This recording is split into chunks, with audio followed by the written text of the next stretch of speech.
Okay, I think we're up. This is green. At least I see it green. Looks like we have picture. We should have sound. Sound check. 1, 2, 3. Okay, and I think it's all up and running. Welcome everybody. I hope you're having a nice weekend. It's great to see you here, and I hope you are in a good mood to get some air taxiing. Will be an air taxi in Brazil on the C90B. Continuing to explore Brazil.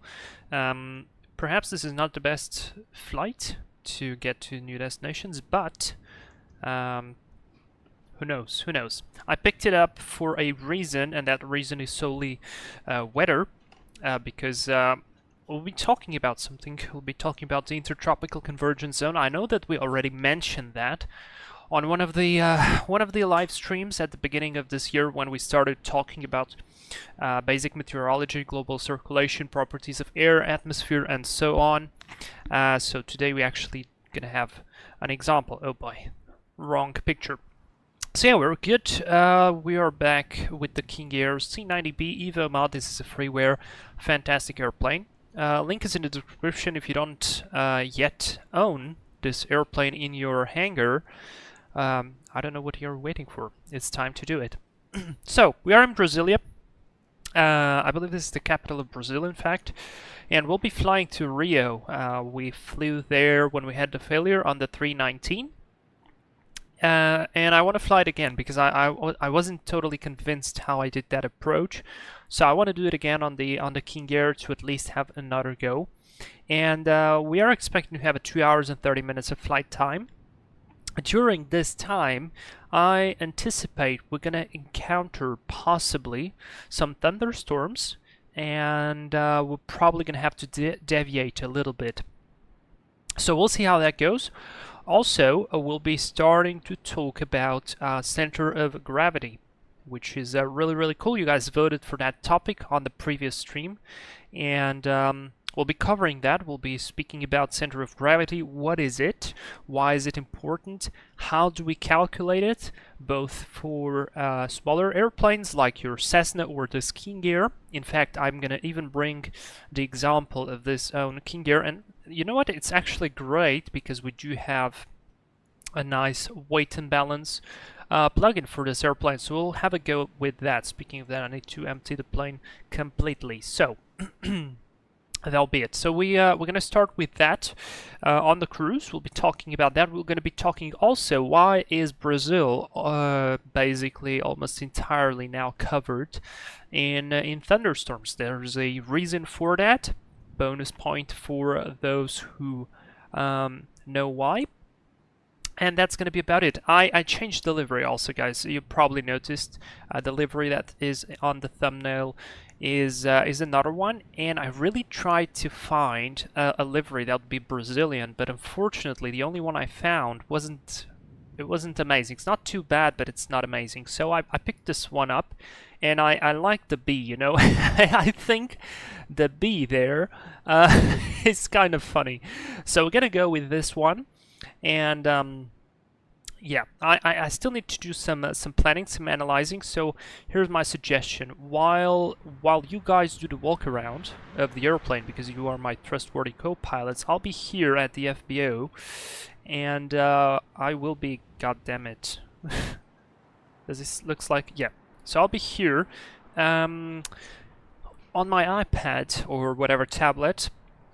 And we'll be going through some planning, some numbers, some weather, because there might be a lot of stuff happening. So, to start with, today we are flying as King 1. We are King Air 1, easy call sign, ready to go. It's going to be pretty good. And by the way, Walney, great to see you here. Welcome. Martin, good day. How are you, man? Fantastic mood. 4 clean ATPL passes. Hope all well on your end. Dude, congratulations. Having an ATPL pass is fantastic because those exams are not easy and they do take a toll on you. So very good to hear that. Fantastic. Congratulations. How many do you have left to go?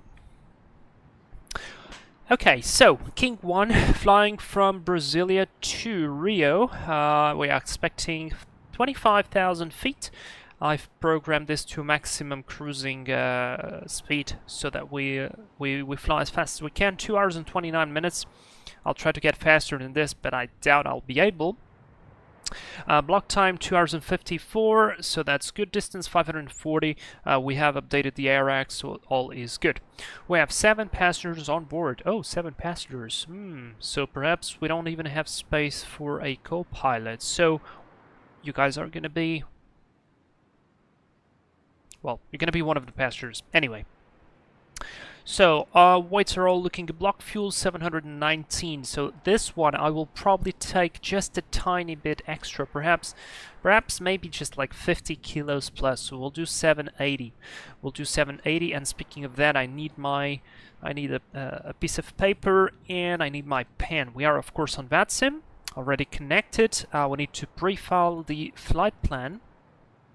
Now I really wanted to fly the GNS version because of the GTN 750, but unfortunately, as it looks, the GTN doesn't yet support the weather radar. So that's unfortunate, but I don't really want to go into this without a properly working weather radar. So yeah, because it's literally one of the big challenges. I think I've submitted this, right? Yes, I did. Okay, good. Alright, so let's open our PDF, get our pen. We need our red pen. Do a couple of stuff here. So 25 it is. Final reserve is 164, so we can count that as 170. That's good. Trip and taxi, that sounds nice. We'll do 780 plus 50. And this is our route. Pretty simple. I don't remember if we can actually insert airways into the Garmin G1000, but I'm pretty sure we can. I just don't remember the way how to do it, but I think it's through the menu or through the procedure. So pretty straightforward route, and 7 passengers. So that's good. Maximum landing weight 4354. Now we are assumed to be landing at 3,907. So even if I add 50 kilos to this and we don't spend it, we'll be still well within. So that's checked. Route is fine. Top of climb -18 sounds good to me. This is the flight plan for the ATC. A quick run. This is the V1, VR, and V2 essentially. I'll just assume 94. This sounds good to me. So let me see, 94, I'll just write this 94 so I don't forget, and landing distances are all fine. Of course, let's check the weather. Now, we have a couple of interesting stuff. First things first, we have SIGMETs, but we'll check the SIGMETs through a different way. But essentially, SIGMET means a warning when there is something significant in terms of weather, and specifically embedded thunderstorms forecasted within that area. So we have thunderstorms there, we have embedded thunderstorms again, and where is this? Severe ice. Now, what is the altitude? Flight level 170 to 240. This is important. This is actually important, this one. Let's check the METAR. So far, looking good. Scattered 3,000, broken 8,000, temperature 26, QNH 1016, and forecasting visibility slightly lower, but all good. And we should be out of here. I mean, it's now almost 17 UTC, so it's becoming broken 2,500. So sounds good to me. It's all pretty nice. Destination, few 1,800, scattered 3,000, and the forecast states that it's going to stay scattered and few 3,000 towering cumulus. Now, towering cumulus, usually this means like mini CBs, so it means instability, and there is a high possibility that in fact they will be growing. In fact, we have a tempo from 16 to 24, thunderstorms and rain, low vis, and scattered at 2,000, few 3,000 CVs. So as you can see, exactly as I was saying, so pretty fine. Let me see, what do we have here? This is all fine, this is all fine. So these are no temps, I'm just going to go through it very quickly. This is initial approach point, RNP, VOR, RNP, so nothing really significant. What do we have here? Initial approach point not available. Okay, and that's literally it. Alright, the rest is fine. I want to see the charts.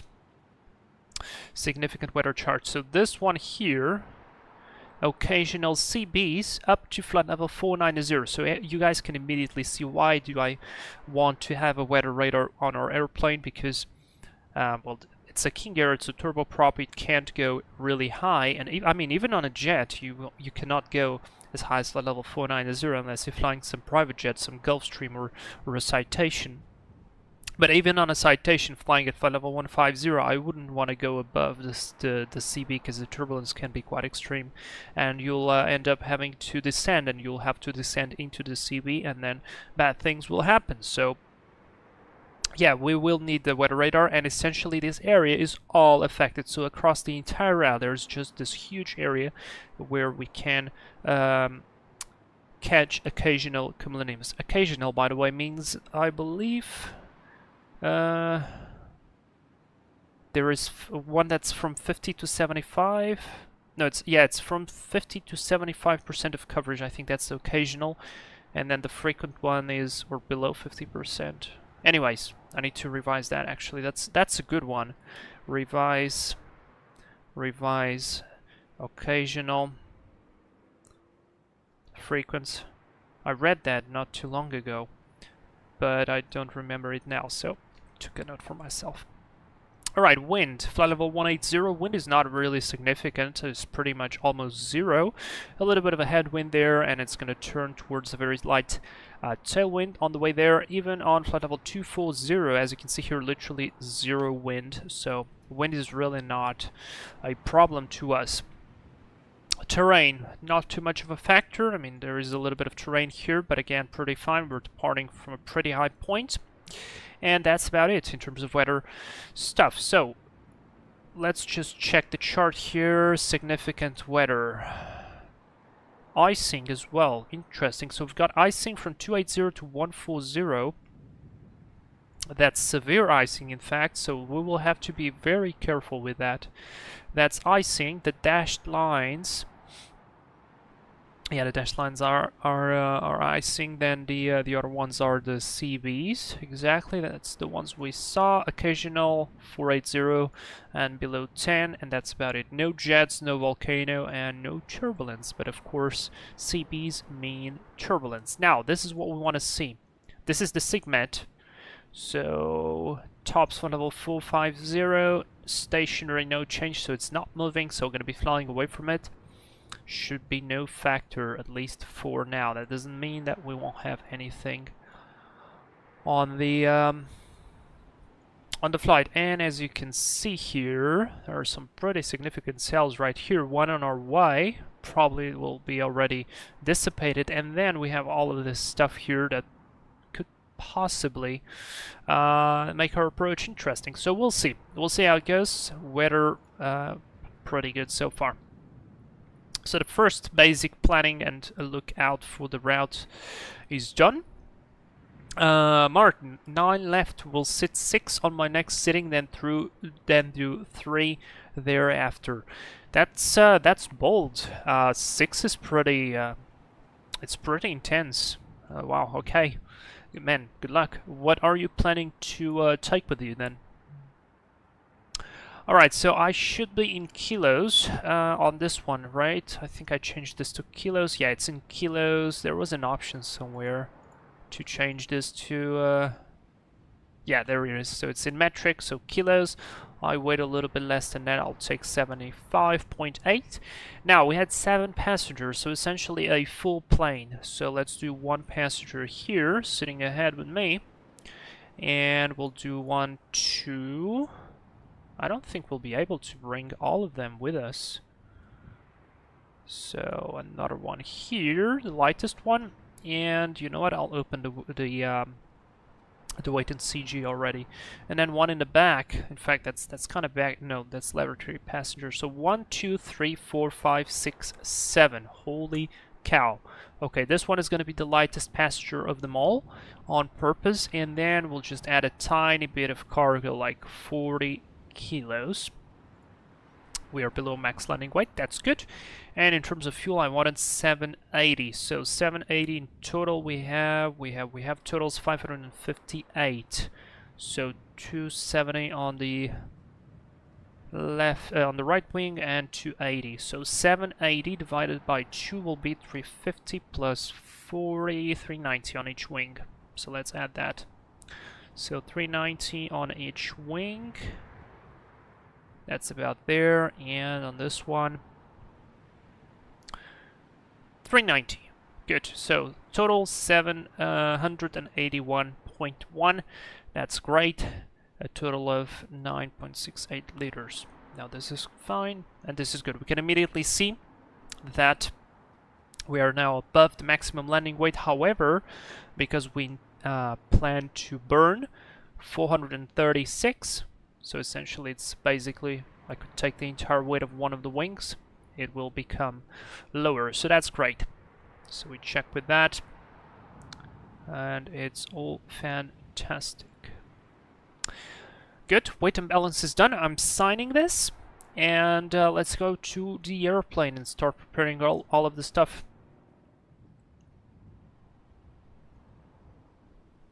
Martin, planning to take a beer into the exam center.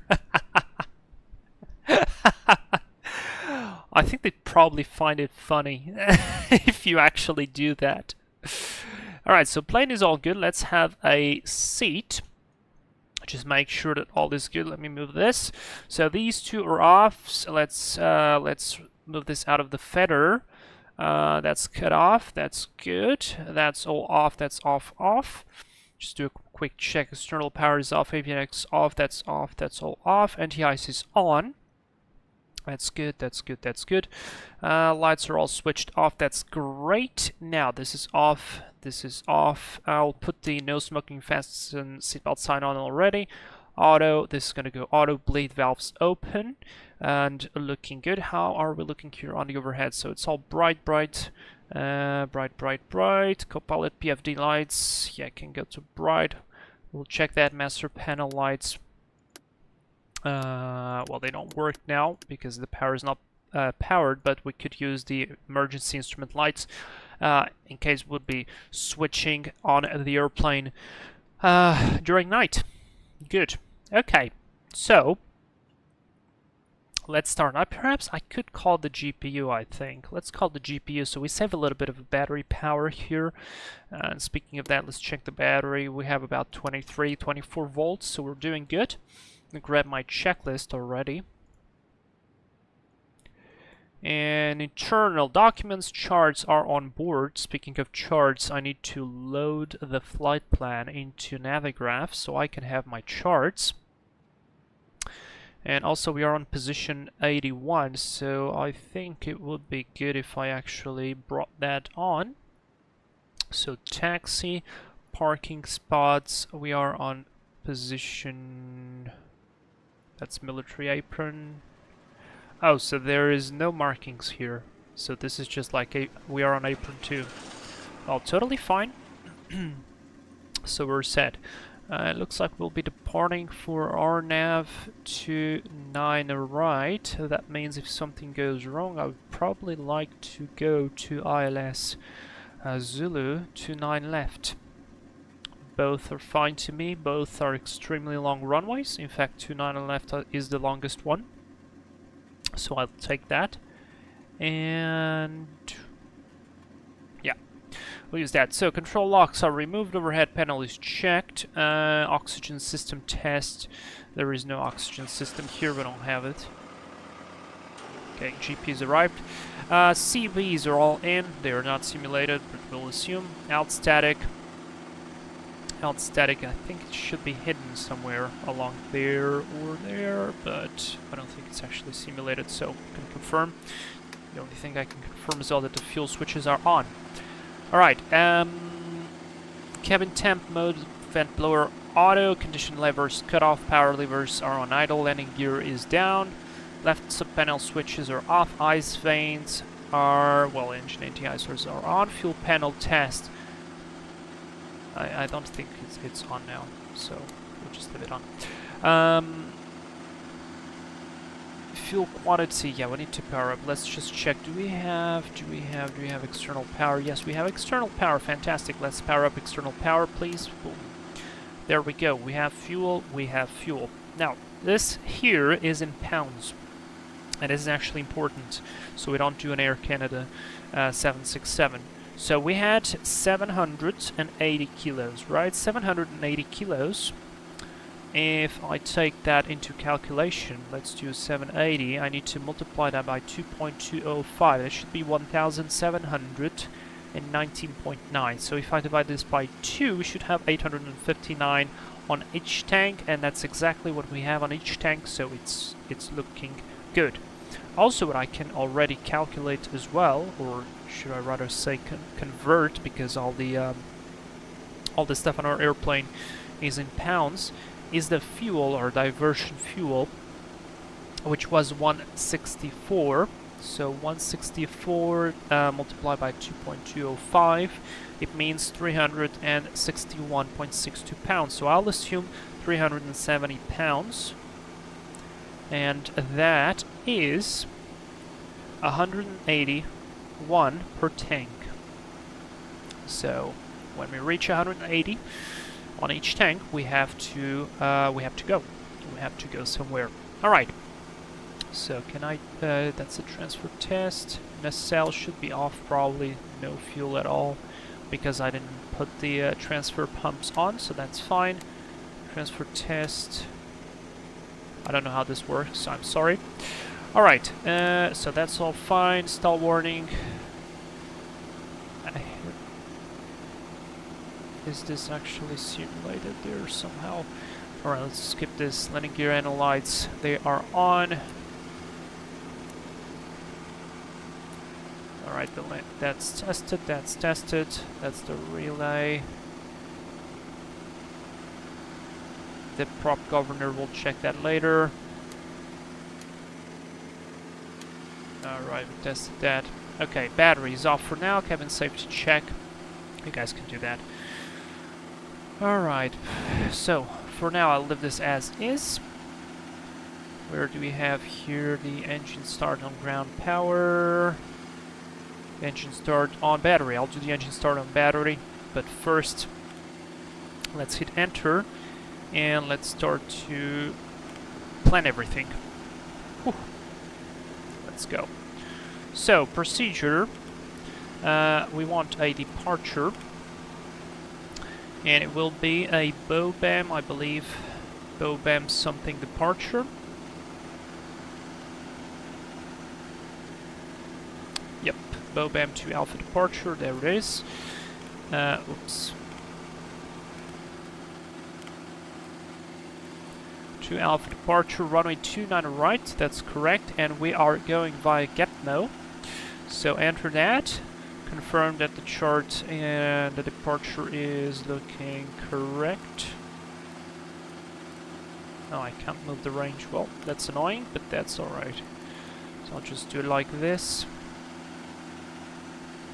To Gitmo, that's a long way, 62.9 miles to Gitmo. Well, that's correct, so it's all fine. Alright, so we continue. From Gitmo, we have an airway, and now this is where I think I have to go here. Menu, exactly, load the airway, enter, and it's going to be Uniform Zulu 6. This one I'll hit enter, and now I'll select the exit point, which is going to be Tokim, which I do not see. Here it is. We hit enter, so now I can confirm all the waypoints.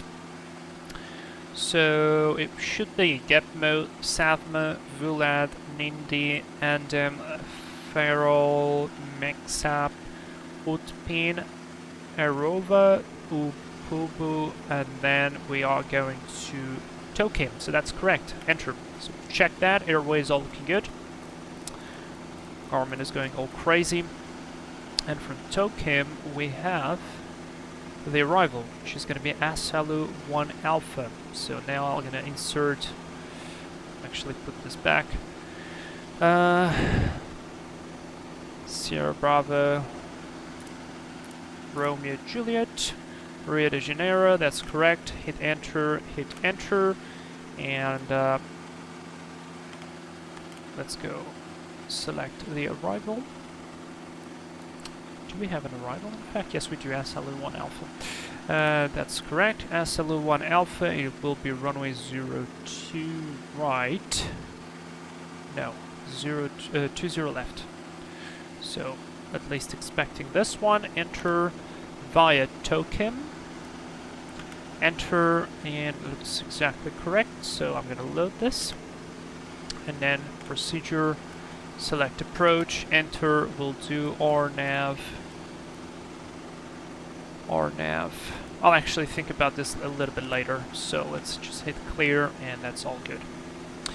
Okay, now, still no ATC. Do we have an initial clearance? No, our transition altitude is 7,000. Airport is sitting quite high, 3,498 feet, holy cow. That is high, so let's go and let's set 10,000. Set 10,000, and I'm gonna engage nav mode. Oh yeah. Oh, avionics are not powered. Never mind. This was stupid. All right, 288. So I'll just set the headings, all that stuff. 288. So 288 and 10,000. In fact, yeah, we have a restriction there to Gaxon below flight level 100, and that's about it. I don't think I'll need to set that. All right, nav lights are going to go on. Passengers are all in. Let's see. Walney, flat, currently preparing scenery for a special airfield where N2's land. Ooh. And is not included in X-Plane yet. Oh, that's interesting. Where is that? Or is that a secret? Is that in Russia? Is that somewhere very snowy? Martin, the Austrians would love me for that beer. I'll walk it in and make an amendment to the permitted materials. Beer now permitted if bringing one for the... Yeah, man. That's really nice. Well, you really like this airplane, Vlad? Yes, I do. I quite like this airplane, in fact. I like it. I'm not amazingly proficient on it, but I like it quite a lot. Alright, so we are in. Passengers are in. I'll leave the door open so they can see. Poor fella in the back. We don't have an extra seat here, but there's in fact one guy sitting here and the other guy sitting here, and there should be baggage right here. So we're all nice and loaded.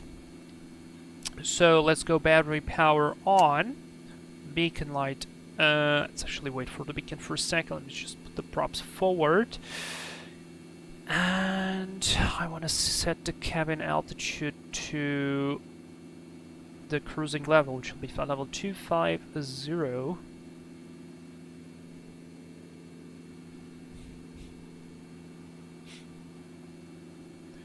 Alright, that's 24. That should be 26. I'm terribly sorry for my terrible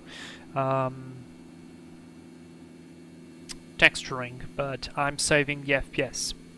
Alright, we need transfer pumps auto. You will be noticing that we should now start to have some fuel there. Crossfeed auto. Yeah, you can see the needle starting to move as the transfer pumps are starting to bring some fuel from the wing tanks to the nacelle tanks, because that's from where the engine will feed. So alerts, all pressure, alternator in op, that's all good. Let's see. And we should be clear, right? Let's just check 1228.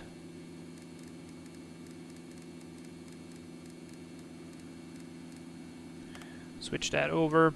Yeah, we should be clear. So before we actually do that, we should do a little briefing, guys. How about that? I think we should do a very short briefing. You guys are ready? Let's roll with it. So we're flying flight King 1 air taxi from Brasilia to Rio. We are expecting 2 hours and 30 minutes on the King Air C90B. No temps are fine. The weather is checked. We are expecting some perhaps thunderstorms across the way. Well, across our way. Our anti-ice will be enabled for departure, but I will switch it off once we depart to have the maximum available power so we can get as quickly as we can higher up. The weather radar will be definitely on. Terrain radar, well, it's already on by default here. And we are on position 81, at least that's what X-Plane says. We are right here on this apron number 2.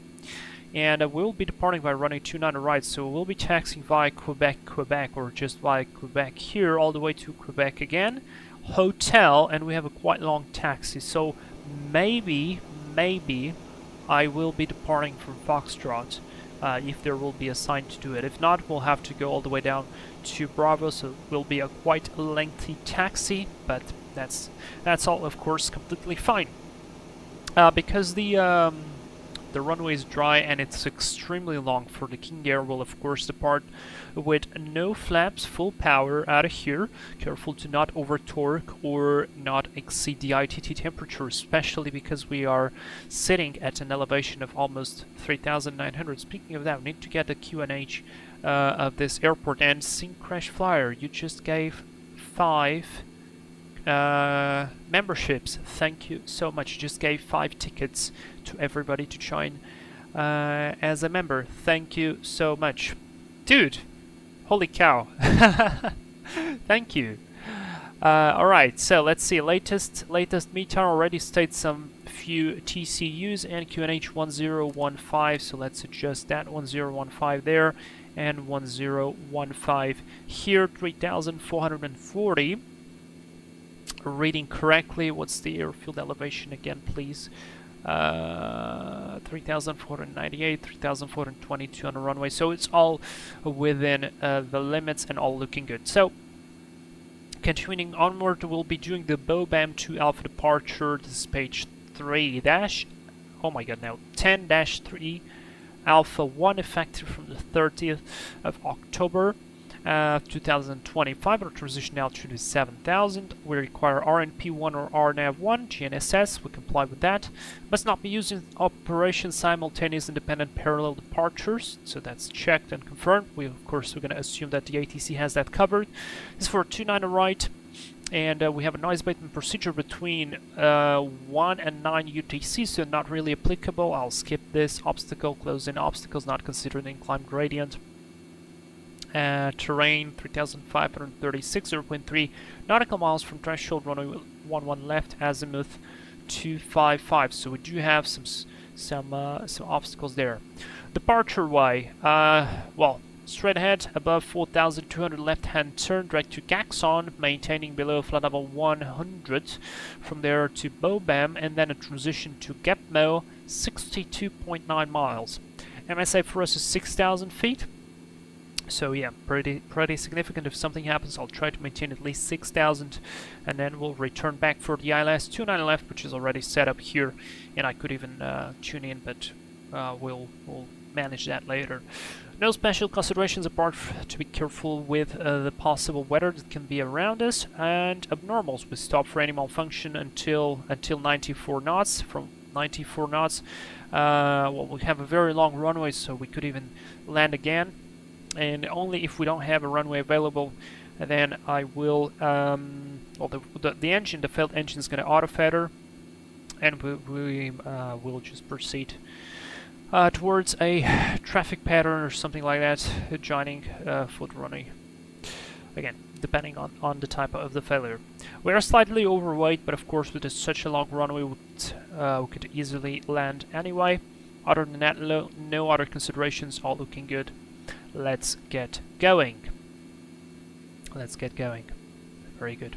And Sync Crash Flyer, yeah, I missed your message. Hello guys, I'm late.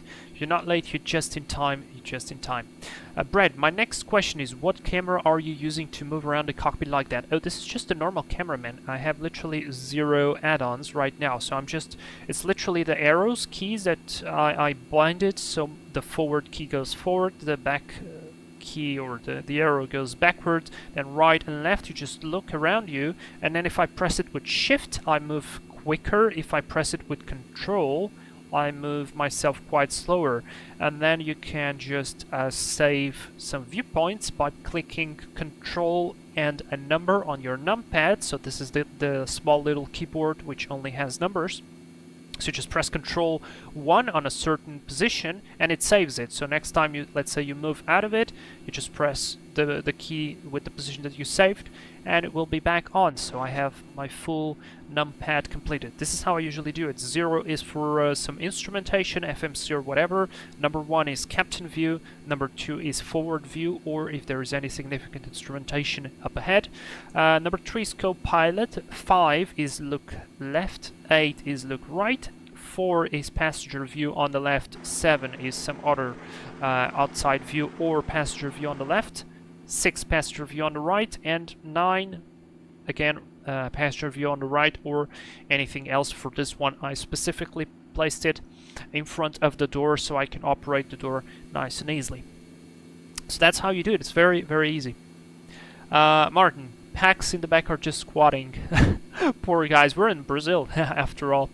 Waldney, my scenery is neither in Asia, neither in Europe. Ooh, interesting. Perhaps New Zealand. Perhaps New Zealand, who knows. Okay, so battery is on. Let's put the beacon light on. Disconnect the external power. Thank you very much. We can dismiss the GPU. So let me just confirm that everything is good here. Yep, that's all nice. And engine start, prop levers forward, boost pumps are on, avionics master off, battery on, voltage was checked. And it's looking good.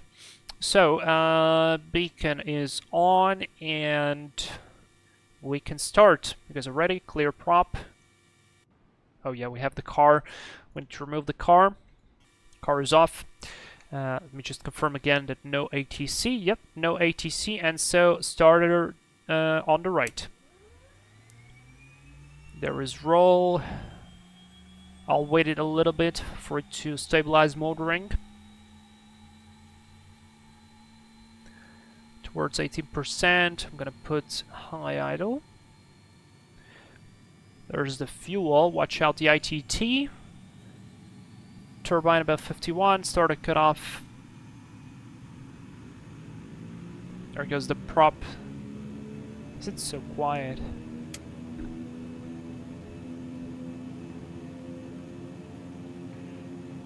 Perhaps just me.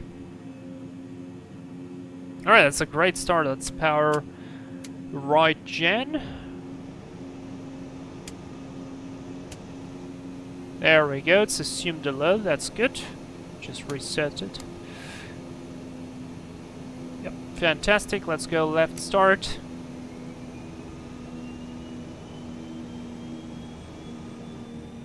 Let it roll. 18%. I'll do low idle on this one. Goes fuel flow, ITT's on the rise. Starter cut off at 51. ITT roll back. Very good. I'll put them both now to high idle.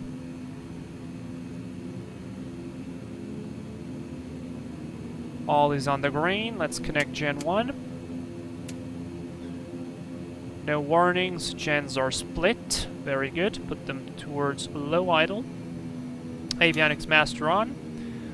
Auto feather, we'll wait for that. Leave that for now, leave that for now, leave that for now, leave that for now. So, cabin off. It's pretty bright, so it's all good. This is gonna go on and on. Set the trim to... yeah, like towards the up. About here, is this the takeoff position?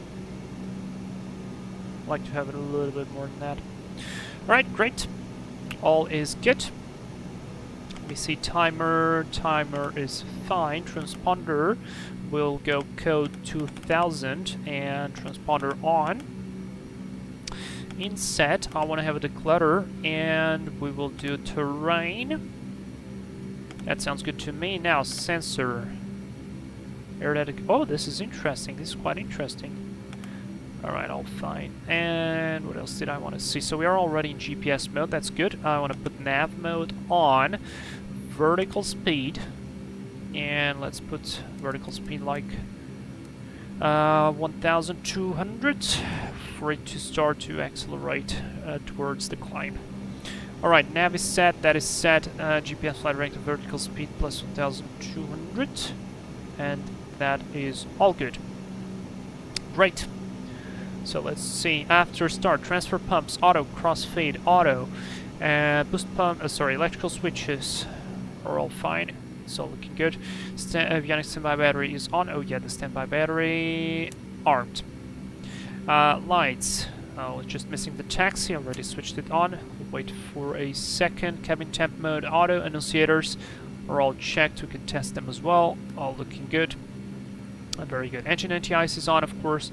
After start is complete. Alright, before taxi, electric trim. And let's see. It does work. Fantastic. Trim, it says 3 set. 3 set. Should it be nose up or nose down? But 3 is actually right here. So I'll leave it there. Flaps up, flight controls. Just looking good. All movement is nice. Check the rudder as well, that the pedals do move freely. Nothing is actually working badly. Manual feathering. We'll check that for a second. We'll check that later, in fact. And engine instruments. Oh, what the hell has happened here?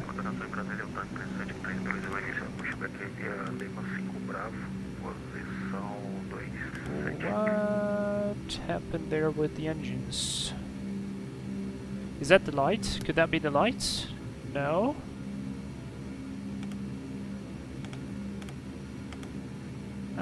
Interesting. It's kind of botched, right? Oh, it's because of the Garmin, nice. Oh, it's transparent. Alright, we can still read through, so it's alright. Avionics, we briefed DFB secure, bleed air valves open, flight instruments. We'll be checking them on the taxi now, and pressure is all fine. Pressurization is set. Very good. Alright, taxi lights on. Brakes are released. Put this to beta or... Brasília, Gol 1427, vai iniciar Chibek na Lima 4. Some Gol 737 out of here. Clear left, clear right. It's gonna be a nice and long taxi. Thank you very much, Sim Crashfire. Don't think an N2 flies in Australia. My scenery is located on a different continent. Oh. Would that be Antarctica?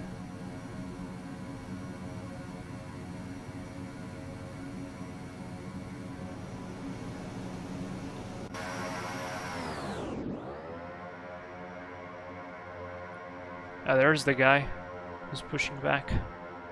Oh, that's a nice livery.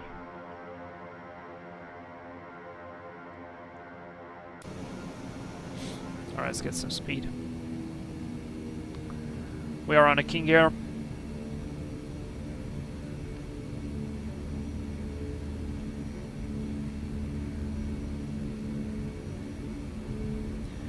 Not very fast though. 25 knots taxiing speed. Turn ahead.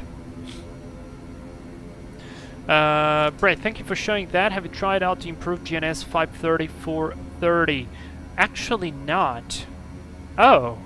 Actually I haven't. But, hear me out. I will do that, in fact. Now that I thought about it. Because the next live stream, here's what I have planned. Because today we'll be speaking about... we'll be speaking about center of gravity. That's clear on the left.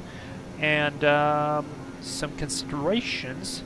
My suggestion for the next live stream would be to actually do a full-blown flight preparation for the Baron, and then do a flight on the Baron in Brazil with our own preparations, like fuel planning, all that stuff, CG stuff, etc, etc. Now, I need to be careful here because I wanna go straight ahead here. I just don't want to exit a runway, enter a runway. So it's a clear on the left, and I want to go there. Fantastic. Oh, now the gauges are now fine. Interesting.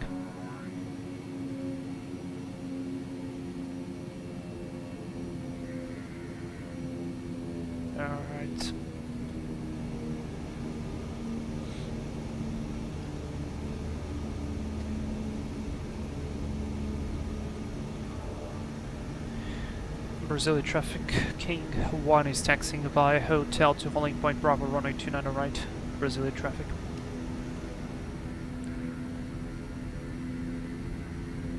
So yeah, I really wanted to do that, especially because if you guys remember on the flight that we did with the Piper, because I had to purchase some new components for the engine because I messed up the livery. Essentially I kind of went broke into the reality expansion pack financial system, so we have to get some money, and the Baron is the best plane to do that because it's the, at least from the ones that I have for the reality expansion pack, is the highest paid one. So you get the most amount of profit. So doing a flight on it would be the best. Would be the best for us.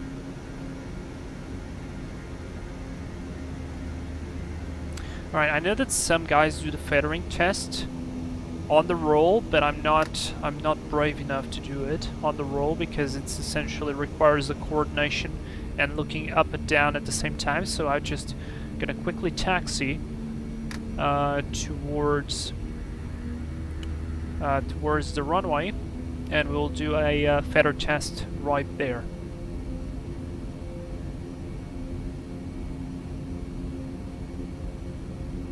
So Foxtrot on the left. In fact, we could go to Foxtrot. Perhaps then I'll go to Foxtrot. Or you know what? Paid for the whole runway, use the whole runway. Yeah, there is no entry.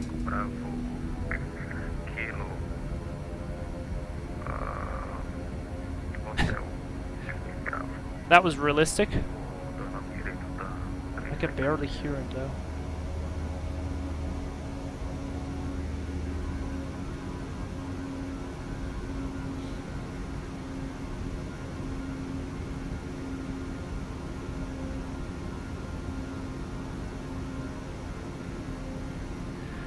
Martin, has any tested that Octavi Mini cockpit for Sims? What is that? What is that? Can you please elaborate? Alright, we are approaching, so just a revision of the departure. Straight ahead above 4,200. Left hand turn to Axon, below 10,000 feet. Sounds good to me. And I didn't touch the brakes a single time during this taxi. All controlled with the beta range of the propellers. So really neat on this airplane.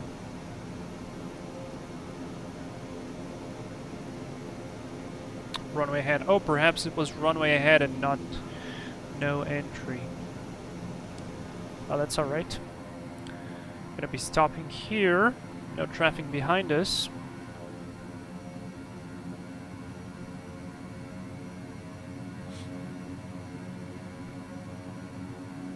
Now I'm stepping on the brakes. Parking brake is set. Taxi lights off. Let's do a governor test. Or the auto feather test, sorry. So I'll need to pull up the props. So test that. There's the feather. Let it recover. Check the other one. There was the feather. And recover that. Very good. Power to idle, auto feather armed, auto ignition armed. We'll do hot 5, 1, 2, 3, 4, 5. Transponder, alt mode on, strobe lights on. Landing and recognition on, windshield anti-ice, we'll wait for that for a second. That's all set. Let's go. Line up checklist, auto ignitions armed, engine anti-ice on, ice hot 5 armed, auto feather armed, lights are on. We're ready to go. Brakes are released. Funnels clear. Brazilian traffic King 1, lining up running 29 right for departure, Bobam 2 Alpha departure. Brazilian traffic. You guys are ready?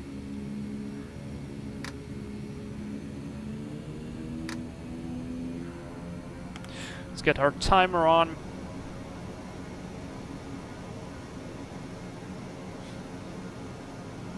All looking good.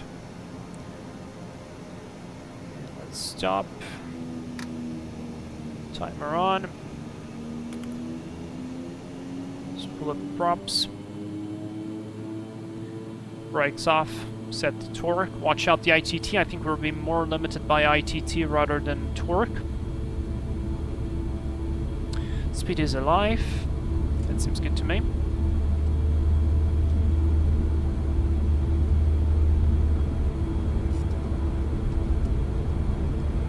There's the V1 rotate.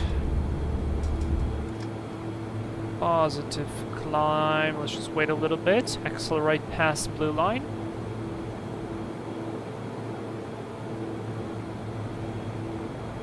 Gear up.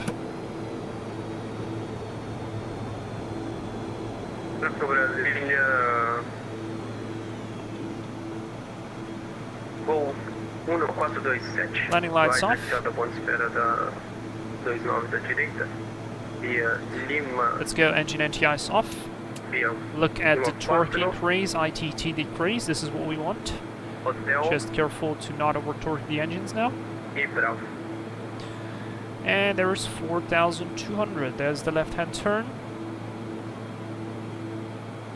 Brazilian traffic, King 1 airborne passing 4,400 feet, climbing to 10,000.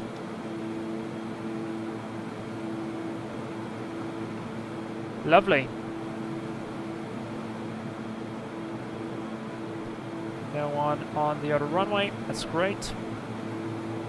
Slowly letting it to accelerate towards 150 knots.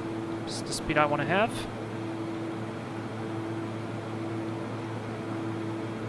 Absolutely fantastic.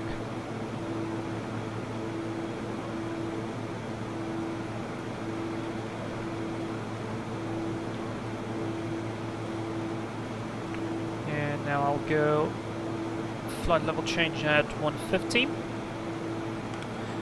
And autopilot yacht amper set. Beautiful. Now I'll engage the windshield anti-ice.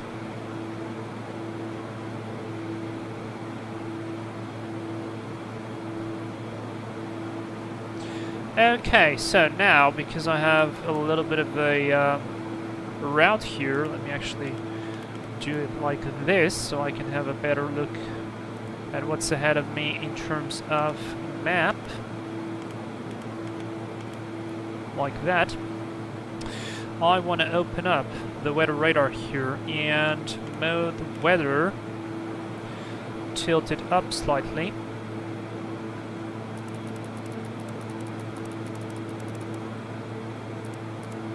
And it's showing a range of 40 miles, so sounds good for now.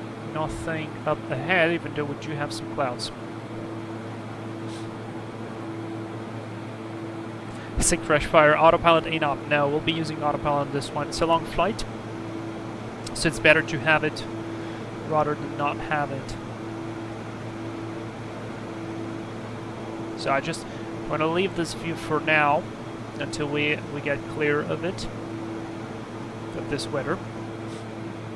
It's not too bad, seems like a small layer of clouds. Alright, until Gaxon, maintaining below flight level 100. I mean, I can imagine 100% that the ATC could just skip this and we could just keep going forward, so let's assume that we requested ATC to continue climbing and they wouldn't let us, so accelerate to, or we continue to climb to flight 250. Great. Fantastic. Oh, fantastic. Adjust the torque here. Torque is going to decrease as we climb because air will be thinner.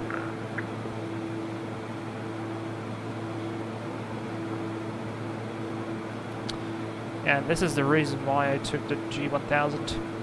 Also, we passed the transition level, right? Or transition altitude. Yeah, we did. 2992, and we go here, we go PFD, standard barrow. There we go.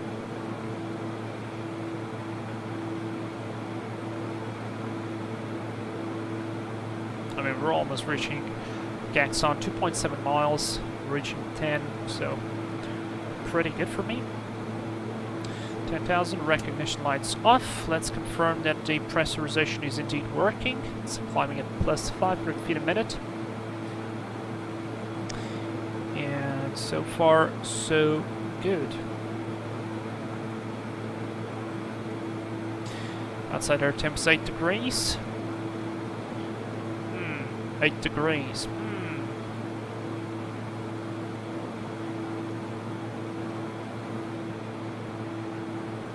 I mean, let's say it seems like a small cloud, so for now I'll just keep pushing. Thought about engaging engine anti-ice, but I don't think that'll be needed. Alright, let's see. Climb checklist. Gear up, lights out. Landing taxi lights are off.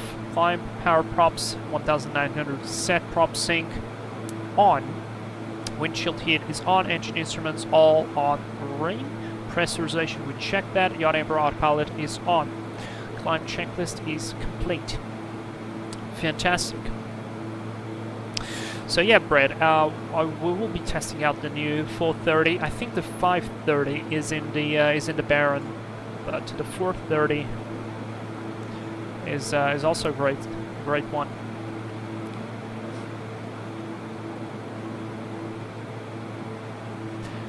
Yuri, hey, how are you? Привет. So far doing good. We have just departed on our taxi trip from Brasilia to Rio. So far seems pretty calm. Nothing significant in terms of weather, but again, it can be embedded, so you never know what can be up ahead on our route. But so far so good. We'll be talking about center of gravity. What is it, how we calculate it, and why is it important in our airplane so we don't exceed it. Adjusting the torque just slightly. Oh yeah, I keep forgetting. I want the wind at option 1. I prefer this one much more, because you kind of can see immediately what's the wind component. Swappy, hello! Recently came across a channel and been watching your few streams, and it's good. Also hope you're all doing well. Swappy, hey, great to see you here. Thank you very much. This is really nice to hear such words. It's very, very good. So I'm glad you're enjoying it, and if you have any suggestions on what I could either improve or perhaps what you could want me to do, let me know. Let me know. Right, so I've engaged the engine anti-ice on because we are at 1 degree. We're entering this cloud, and this increased our ITTs. They are still within the limits. Decreased our torques, of course, but yeah, this is what I wanted. Speaking of this, I believe I can check. Oops, I can control here the gain, so I could like really push the gain more than that. Should be a way. Test. I remember I tried to do it. So this is just the range. Let's do 60 miles. But I was pretty sure I could have done the gain as well. Sector scan full, but that's not it. I remember I was able to do it. Stand by.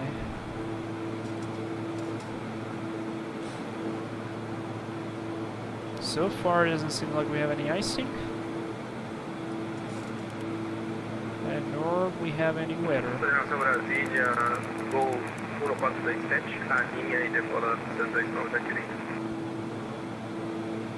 Yeah, that's just a sector scan.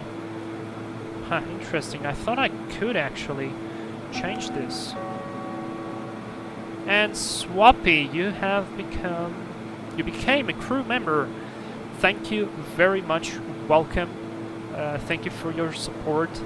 Man, I keep forgetting that I need to make more videos for the crew member.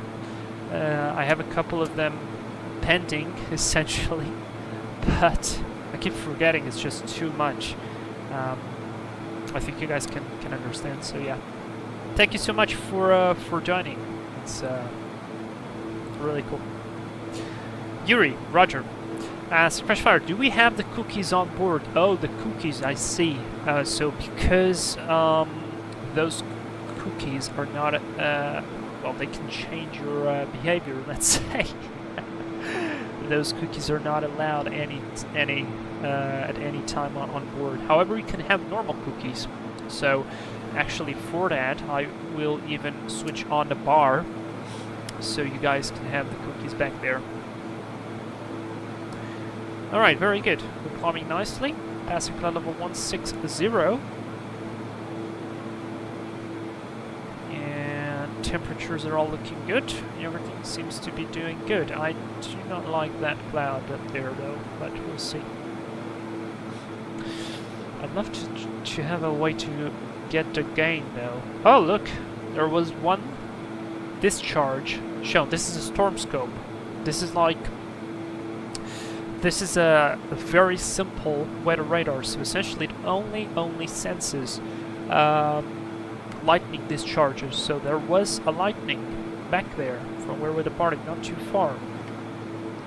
Yeah, that cloud back there looked a little bit dark, a little bit suspicious, so yeah, you can clear that. So we can clear that so we can see what's up ahead of us. This is actually pretty interesting. And I'm just not understanding why can't I control the calibrated, because I was 100% sure that I had a possibility of controlling the gain, but it's not allowing me. If you guys know how to do it, please let me know.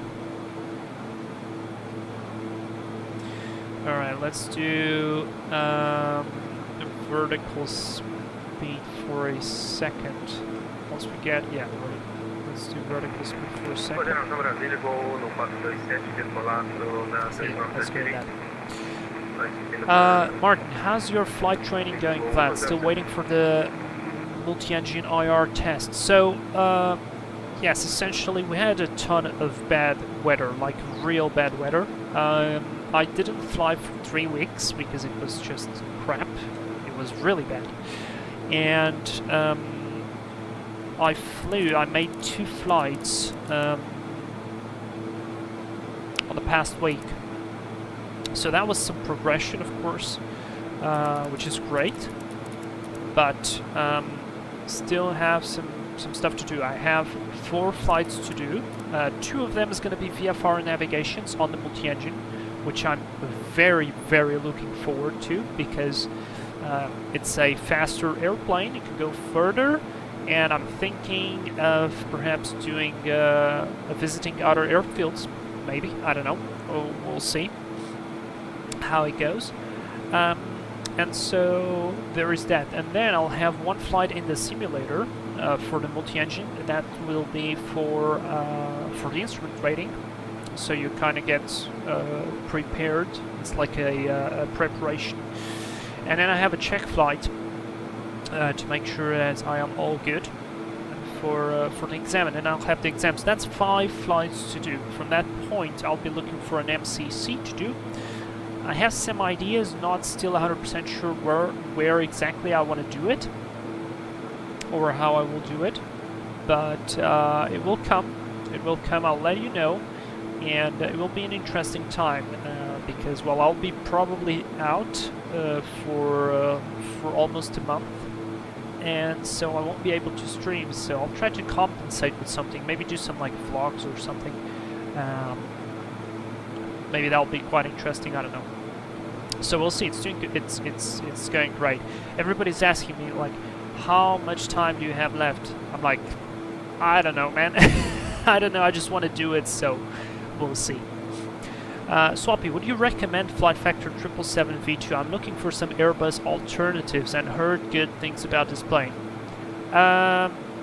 Basically, what Simcrash Fire told you, that it's the best airliner out there at the moment. It basically sums it up. So if you want a modern airplane that's extremely high quality, high level of simulation, both in terms of graphics, sounds, systems, the lot, go for that airplane. I don't think I have ever seen a higher level than that. So you will absolutely love it. My suggestion is, if you can, wait for a discount. Perhaps you can get, I don't know, a sale, and you get the 777-200, like the base version, for the cheapest price possible. So you try it first. And then you get all the extras, like the engine expansion, the freighter expansion. But yeah, you will 100% love it. I love the freighter the most. The passenger version is great, but the freighter, to me, for whatever reason, it just feels 1000% right.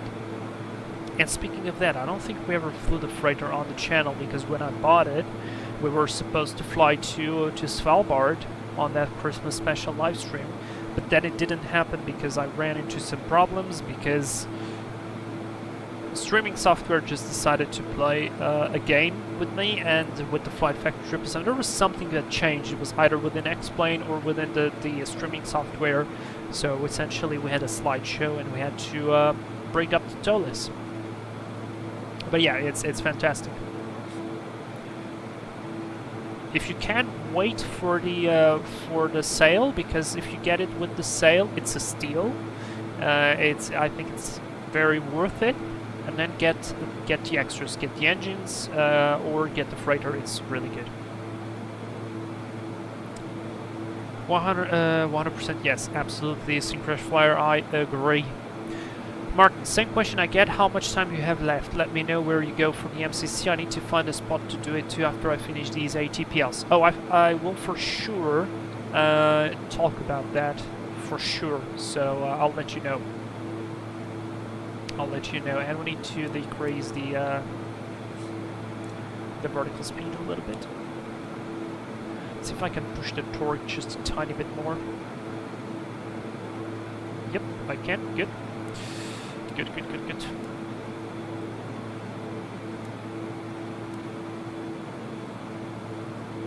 Yeah, I'll leave it at 600. We're not in a rush.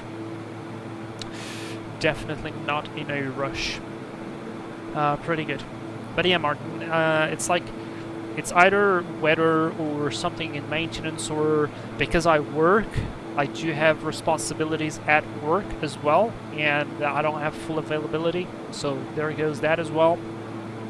And there's a lot of things that are happening in the same time. If I had full availability, I would have ended probably a year ago for sure, but I don't have it, so. And I'm completely fine with that, as long as I do it, and I do it well, which I believe is the most important thing. Is no matter the time you take to do it, what matters is how you do it, how well you do it, what do you learn from it, because you can do it like in 1 year and learn, 1 year no, but like 2.5 years, and learn very little because you just basically went full blast into it and you were focused on just doing it, and then when you need the knowledge, you don't have it. Or you can take 4 years and actually learn the things, and then you'll be actually prepared for airlines and so on, which is much better in my opinion. And Martin, after you finish the ATPL, like the theory, will you probably have some flights to do, right? Or oh no, wait, you did the conversion. So the conversion is like a minimum set of flights that you have to do. I don't remember, it's like 6 hours, 10 hours that you have to do, something like that. And there's 1,000 to level, fantastic. So because of that, I'll even switch to a lower. No, I'll keep it at 600 for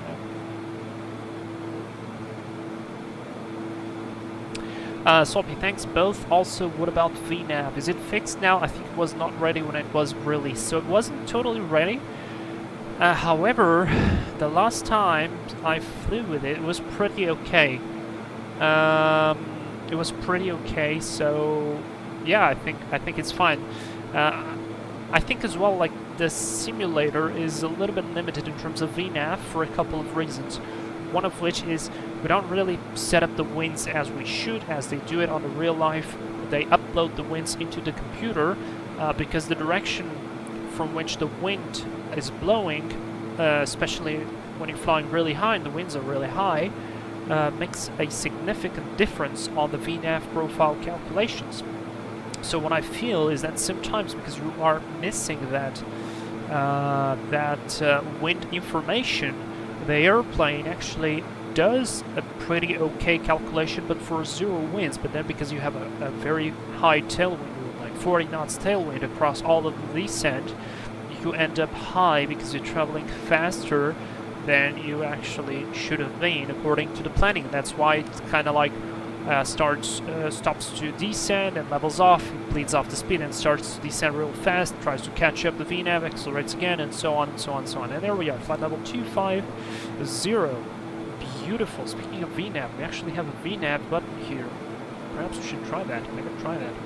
Alright, great. So, we are cruising now. Let's drop the props. Slowly, as we drop the props, our torque will be increasing. So I'll do it slowly, and our ITT should decrease a little bit. And we're just now reaching the end of our SID. It's quite impressive. It's a very long SID.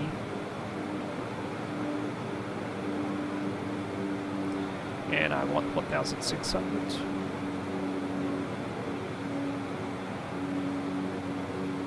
About there. Okay, very good. Let the plane accelerate. We don't have a soft ride here. We have a bank limiter, I believe, but not a soft ride. I'll just leave it as is. All looking good. Yeah, it's great that we're going to be turning right, not flying towards that. So that's what I think about the VNAV. And the 777 is quite slippery airplane. So if you don't slow it down properly, of course you're gonna have some problems. But I didn't notice exactly problems regarding VNAV stuff. To be fair, so pretty fine. Oh, Syncrash Flyer. Did you ask the parking brake question? I really want to know. Yes, I did. So I actually took the note last live stream when you wrote me, and I asked my friend who's flying in the airlines.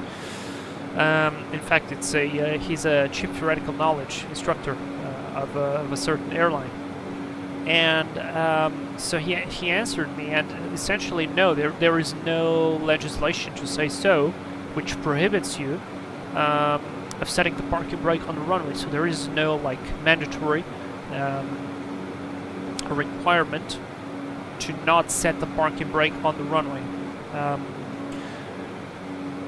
So there can be reasons why you don't do that. One of the reasons is that the parking brake can become stuck, like the parking brake valve can become stuck, and then you will be stuck on the runway, which is a little bit unfortunate, because essentially you'll have to close the runway for a certain amount of time until you get it stuck, all that stuff.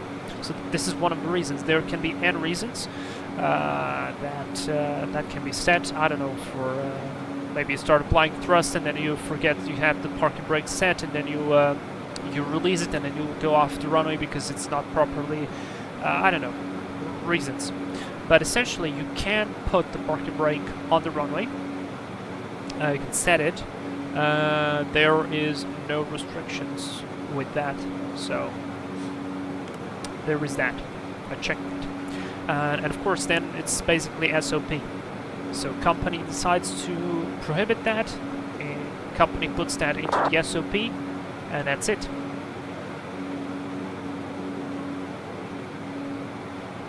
And of course you fly according to the SOPs. Always.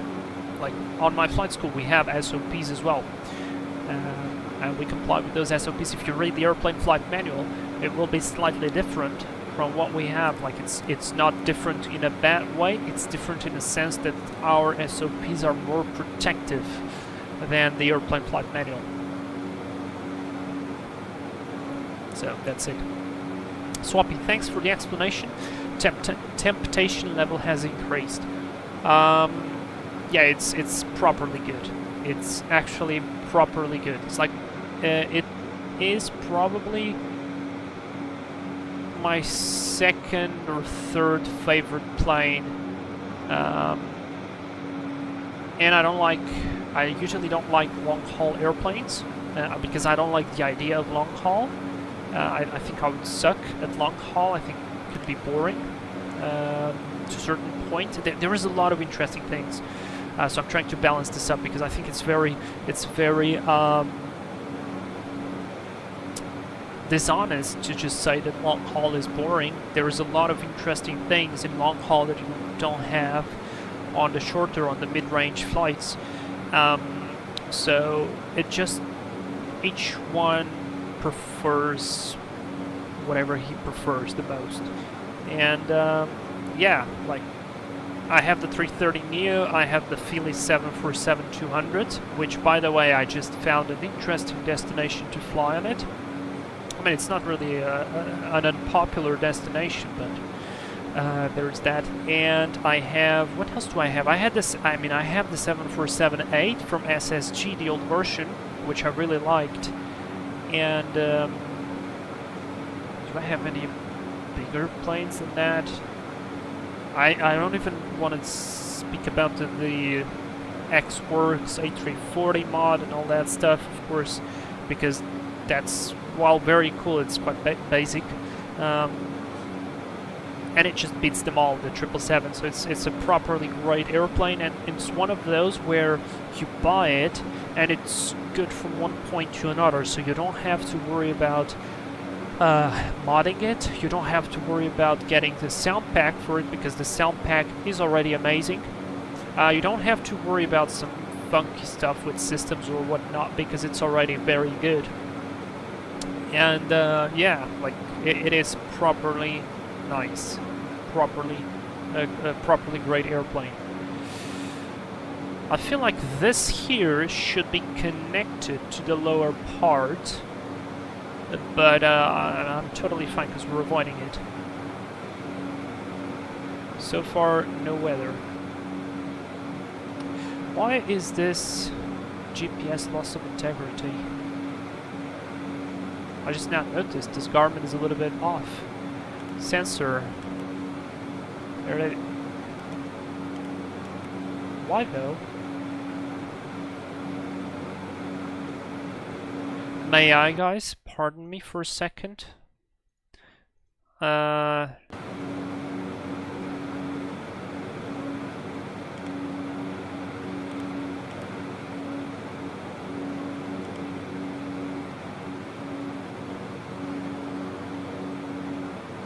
This is interesting. I didn't look at it, but why? So we have no GPS on this one?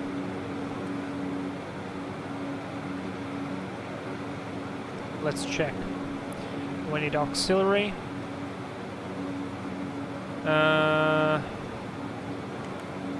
No, that's all good. RAM is fine. There is no option to select GPS 1 or GPS 2. So this is probably the thing. Oh, okay. I guess I need to tell this, because there should be like GPS 1, GPS 2, and this is where you switch from one GPS to another GPS. So this one has a GPS. This one doesn't. But it should be working if I switch to sensor 1, air data computer 1, air data computer 2. No, wait, that's not it. That's just sensor information.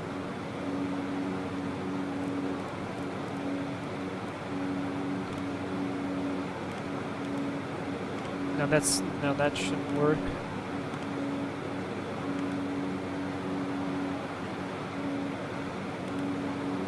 Yeah, and I'm moving it on the other screen. Interesting. That's weird. That's really weird. Well, fine, we got it here. We have the GPS. We can compute the RAM as well. Let's check it. Yeah, RAM available.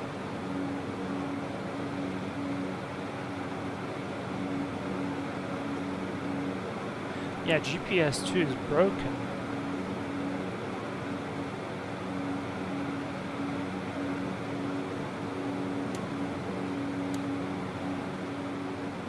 Very interesting. Is this actually malfunction? But I cannot select it. This is the weird thing. There should be GPS 1 and GPS 2 there.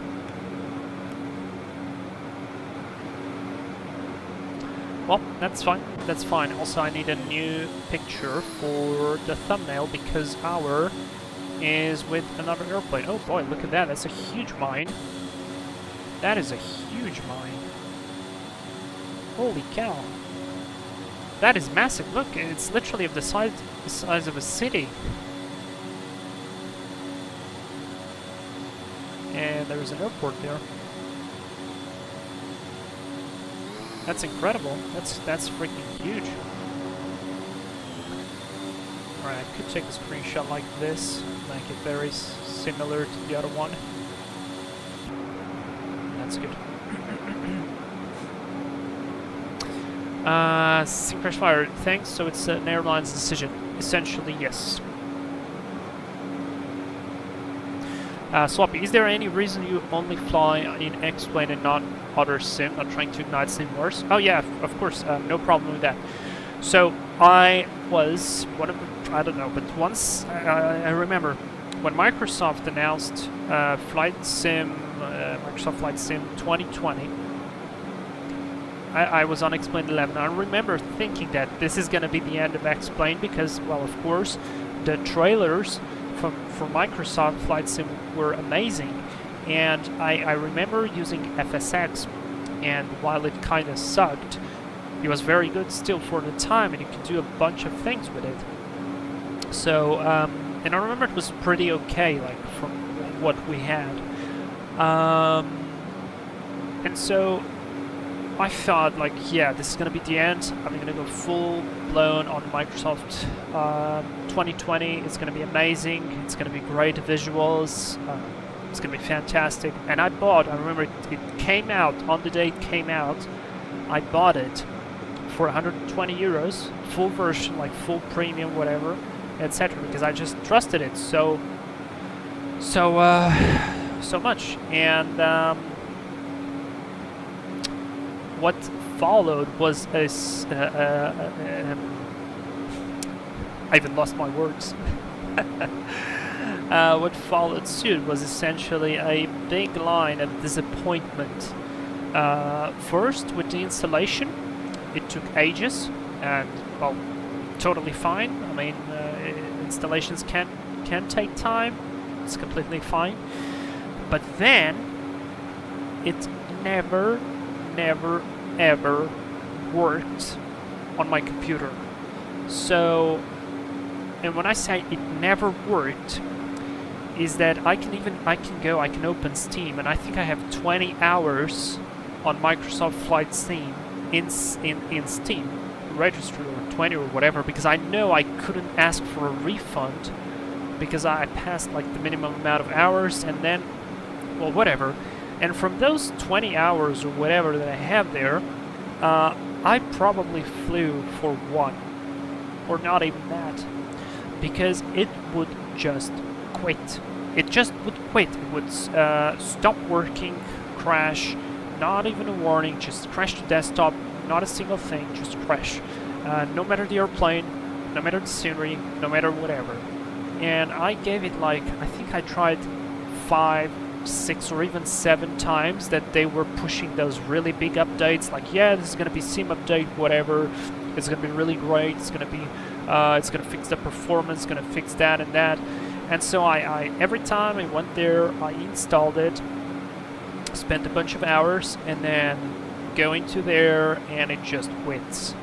So I got sick of it, and I got really annoyed because the way that the simulator was done, there was no option for a refund, because essentially you would be trapped, because just updating it and installing, you would already bust the time, at the minimum time for a refund. And so that was really annoying. Like, a lot of people got complained just like me. And so when 2024 came out, and it was the show that you know it was, of course I never jumped into it.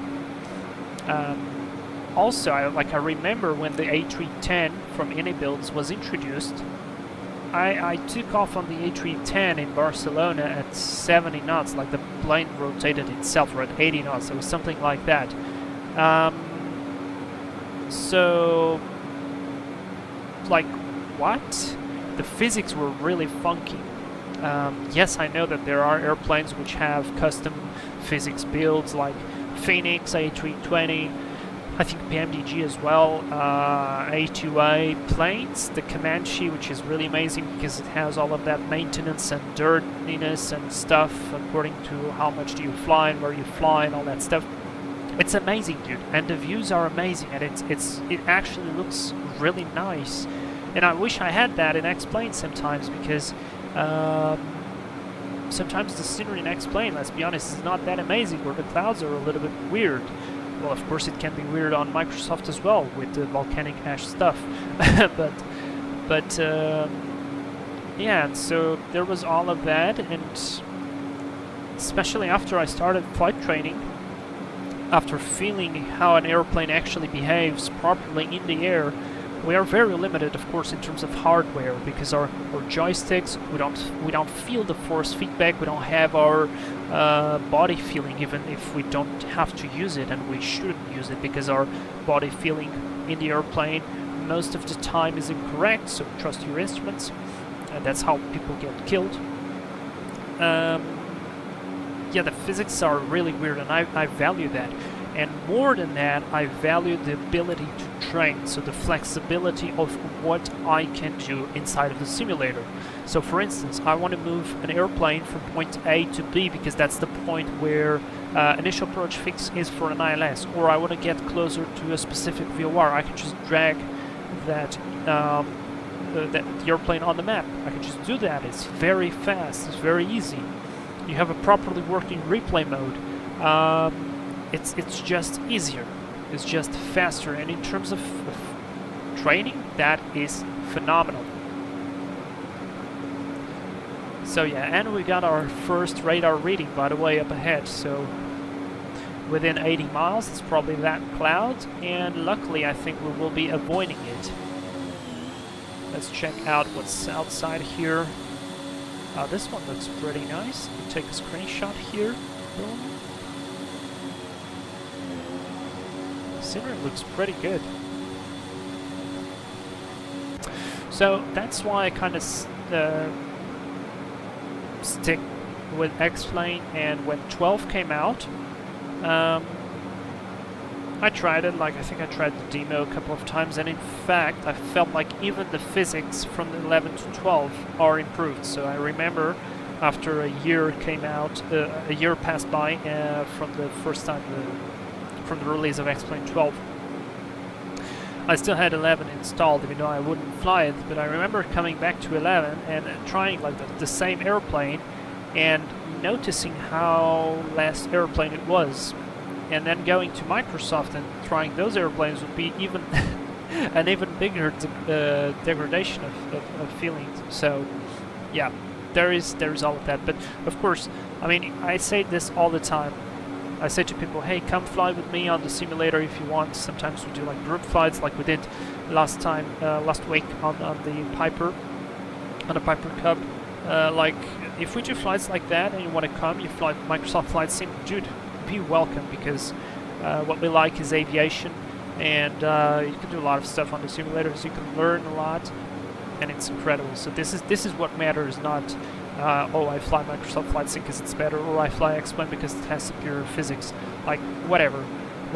And now with map enhancements and so on, it's pretty nice. My computer is getting old as well, so it's not really fair.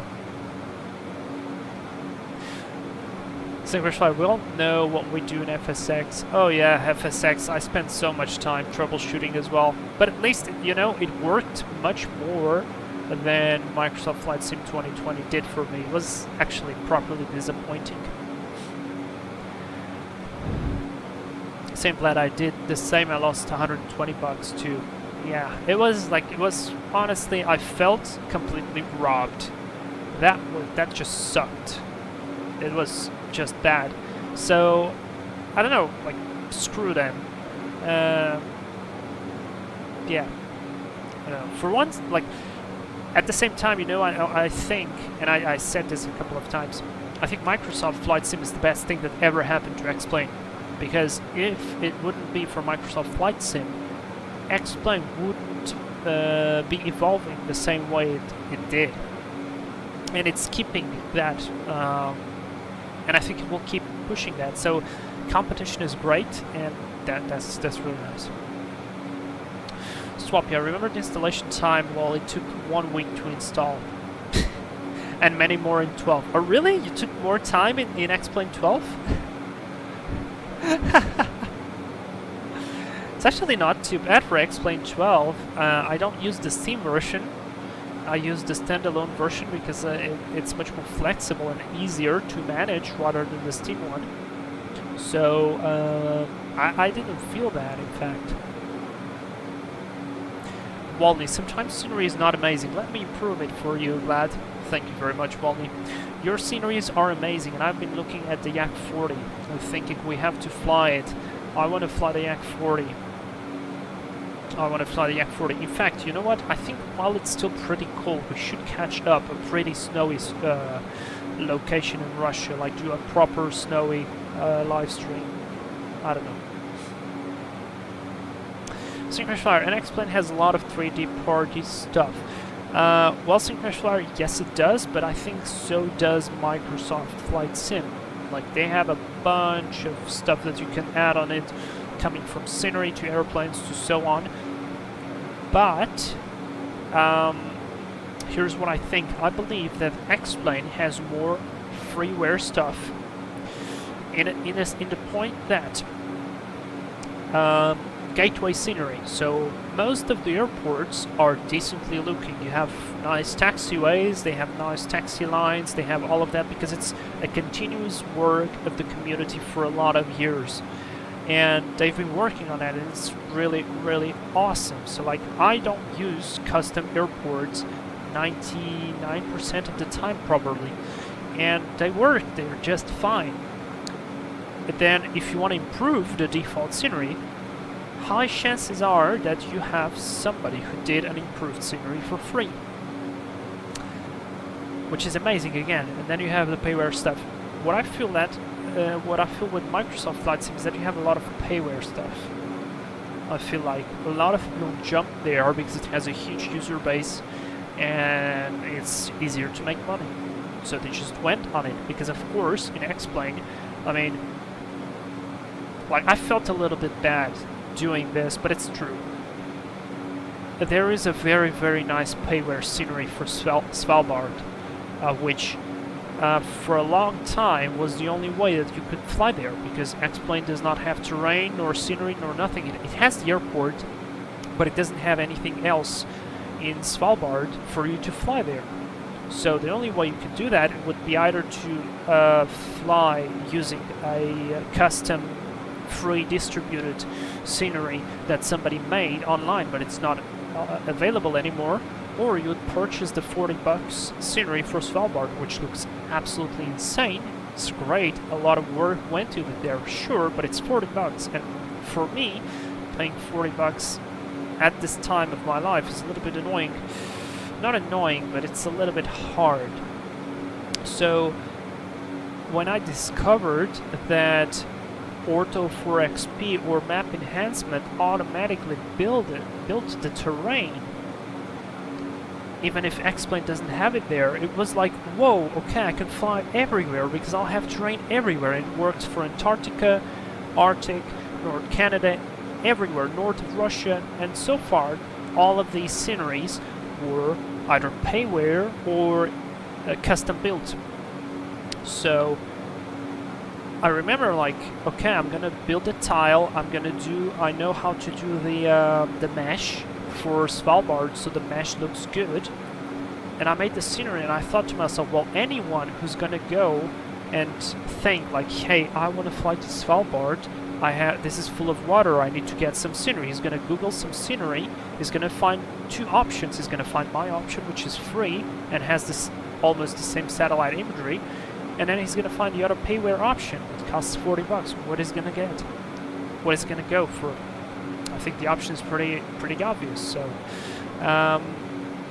yeah.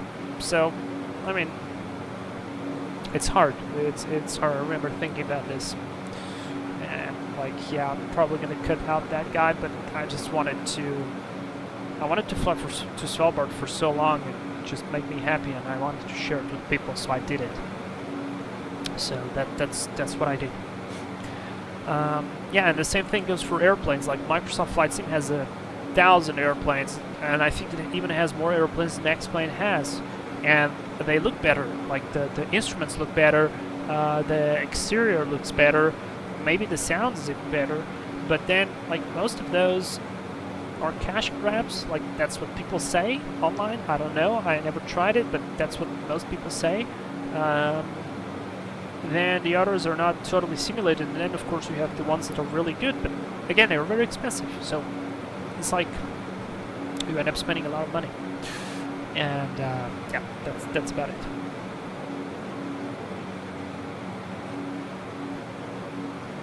Soapy agreed, competition is needed and it's great. I absolutely agree.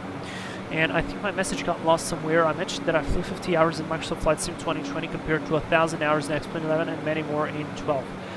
Ah, okay, I get it. Okay, I missed indeed your message, or I didn't see it, probably. That makes sense. So, yes, I mean, I like going to Reddit. There is that Flight Sim group. That is really nice. People post some amazing screenshots there, and I remember there was a guy who made. I remember he made like he made a world. No, how is it called? God damn it! Around the world trip on the Comanche, A2A Comanche on that airplane. And he made a video on it, and dude, I can tell you, that could be a trailer for like a proper movie. It was looking so amazingly good, so, I mean, it's great. I'm gonna try to find it, because I actually saved that. I saved that, so I guess I can find a way to just to find it. How do I do this? I think I have to go to my profile, right? Profile, and where are the saved? Saved are here. And now I need to scroll really down for a long time. I think he only posted that to Reddit, not on YouTube. Or maybe he posted that to YouTube. Let me just search for it. I just don't want to show you all the stuff I have here, because it's just unnecessary. A lot of airplane stuff, some funny stuff. I think I already shown the spider on the Cessna. With the Australians laughing. I know I saved that video because it was just so good. Or maybe I didn't. Maybe this was before I knew you could save posts. Nope. I'm getting to the bottom of it, not finding. No, that's an orbiter. Oh, snacks! I have. Where's snacks? I think this is a snacks video. Orbiter, 3-hour flight. This is some time lapse. Alright, I'm almost at the bottom. A lot of funny stuff. A lot of crap stuff as well. This is completely normal. Some Minecraft stuff, of course. Some Cartel Airlines. Oh yeah, I have to show this. Wait, I'll have to show this. You can find this on Reddit, so I think I'm fine with showing this. Check this approach. I'm not gonna go full screen with this, but just zoom in a little bit more. Look at this. This is just freaking crazy. I think... Oh, come on. Did it just stop? Oh, actually the website just stopped. Oh no, come on. Oh yeah, just Firefox just crashed. Okay. Just the entire Firefox crashed. God damn it, dude. And it just closed. Fantastic. Alright, I'll try to find out YouTube. Perhaps the guy just did that. Let's see. Comanche MSFS 2020 Comanche World Tour. It was a really well done video.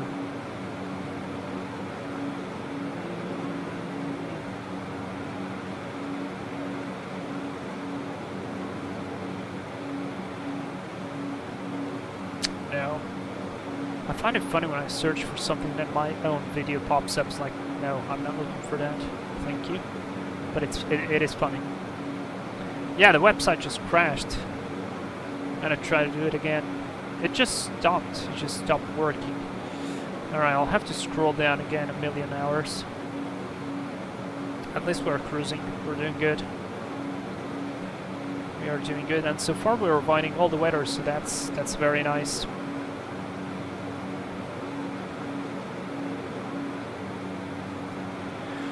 Holy cow, I saved a lot of stuff. This is properly long.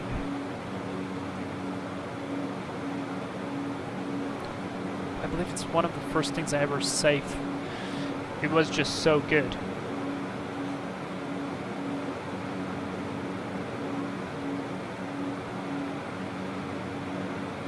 And the music just fits perfectly.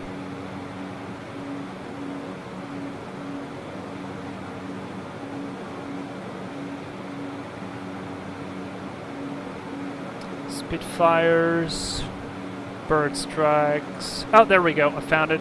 Found it. Found it. Found it. I think this is it. Yep, this is it. Alright, so let me show you this. I'm not going to put any sound on it. Can I just open the post? Yes, I can open the post. This way it probably will not. So can you see it? I think you can. And this is really cool. People always say they're going to fly a small plane around the world, Microsoft Flight Sim, and then no one does it. And this is actually true. I remember somebody made that comment. And he made this video with the... And this looks fantastic. Like, I wish we had this level of the simulation in X-Plane.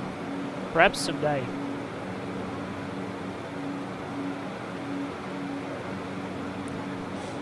So I don't want to get a copyright strike or anything, so I'll just skip through.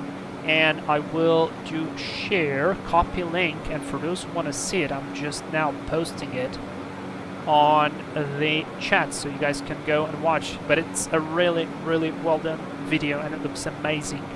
And it probably was amazing to make this entire flight, so... And he made Delivery, man. Delivery looks fantastic. Just look at this. I wish we could do this in X-Plane, of course.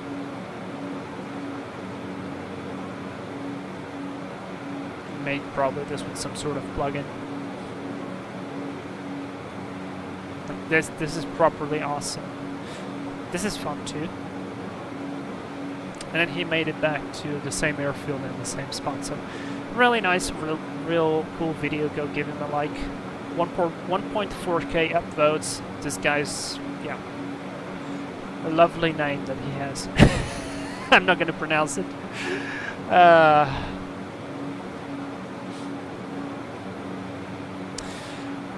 Walney, Vlad, what do you think about agricultural flying? Will you try it one day in the sim?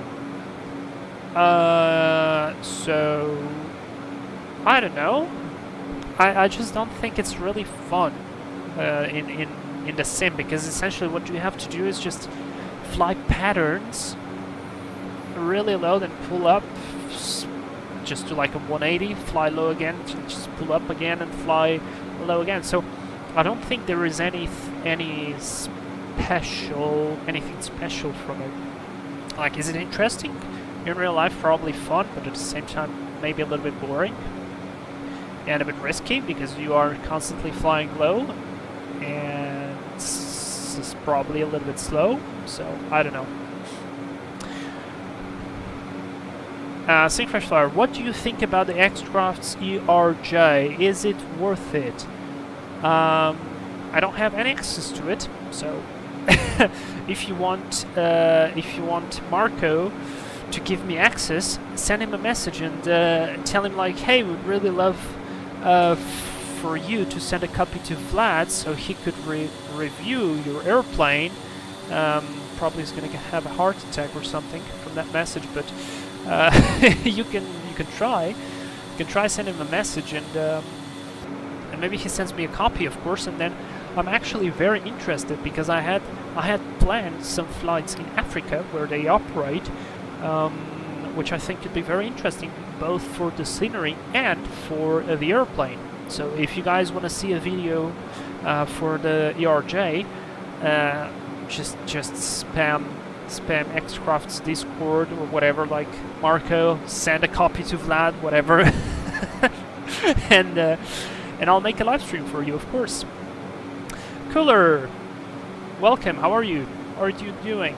We are just cruising nicely. 56 minutes passed by. We've been having a great conversation, and we still have to talk about center of gravity. So I think we should actually start talking about it soon. So yeah. Wally, my scenery is in Africa. Oh, really? Where are you doing it? Or is it still a secret? Is it still a secret? Dude, I think Africa is very much like Brazil. I feel like most of the people fly in Europe, United States, some parts of Canada, a bit of Mexico, Alaska of course, then it's like parts of Japan, parts of China, a bit of Australia, New Zealand, and that's about it. So outside of this I know very little, and this is why I kind of wanted to fly in Brazil. And even though I'm not looking through the window too much, I'm still catching some glimpses of terrain, and ooh, look at that. That'd be something to avoid. So yeah, definitely looking forward to that. And Africa has so many places, it's incredible. As Brazil, as the entire South America. We flew a little bit in Argentina, and I would want to fly more, because the northern side of Argentina is beautiful. Fly to like El Calafate, again to Ushuaia. There is Punta Arenas, that's Chile, but still we could fly there. I think it's really nice. So that's cool. Wally, small agricultural airfield in Sudan, Gezira Airfield. Oh, isn't that where you sent an article, a very interesting article. It was actually not exactly an article, it was a page for an airfield located in Poland, and it stated the history of a certain man who was an agricultural pilot. And I read the entire thing because it was extremely interesting and very well written, about his biography and where he flew, how he started, all that stuff. And he operated it was a Polish airplane. Oh my god, I don't remember the name of it. PZ something, I think. And he flew in Africa, and there was the name of the place where he flew. I think it was cotton fields that he used to spray. Is that it? Cooler, I've been enjoying Northern African flying for the scenery. Oh yes, guys, of course. Speaking of that, we had that flight to Manrosset on the 737. We have to fly there. We have to fly there. Perhaps we should fly there on the 777. I feel like I want to do so much. Like, I would stream probably twice a week without any problems, but I just don't have the time. But I'd love to do it. Maybe someday I'll be able to do it. Martin, would love to see you do a milk run Monday from Sydney, Melbourne. Busiest route in Australia. Is that done on the Metroliner, by the way? Because I wanted to do a milk run. I know that there were some milk run routes in Australia that were performed in the Metroliner. It's a bit long, but it's quite nice. And on a nice turboprop, it's actually properly interesting. Or is it just Sydney, Melbourne, and that's it? So like Sydney, Melbourne, and back on a jet. While you were also finishing making Gulu Airport, he flew N2s, PZL, that's it. M18s and PZL 101, that's the ones. Yes, so are you making the sceneries for the airports where he actually operated? Man, that's awesome. Swappy, 777 would be nice, kind of a tutorial if possible. Sure, of course, we can do that.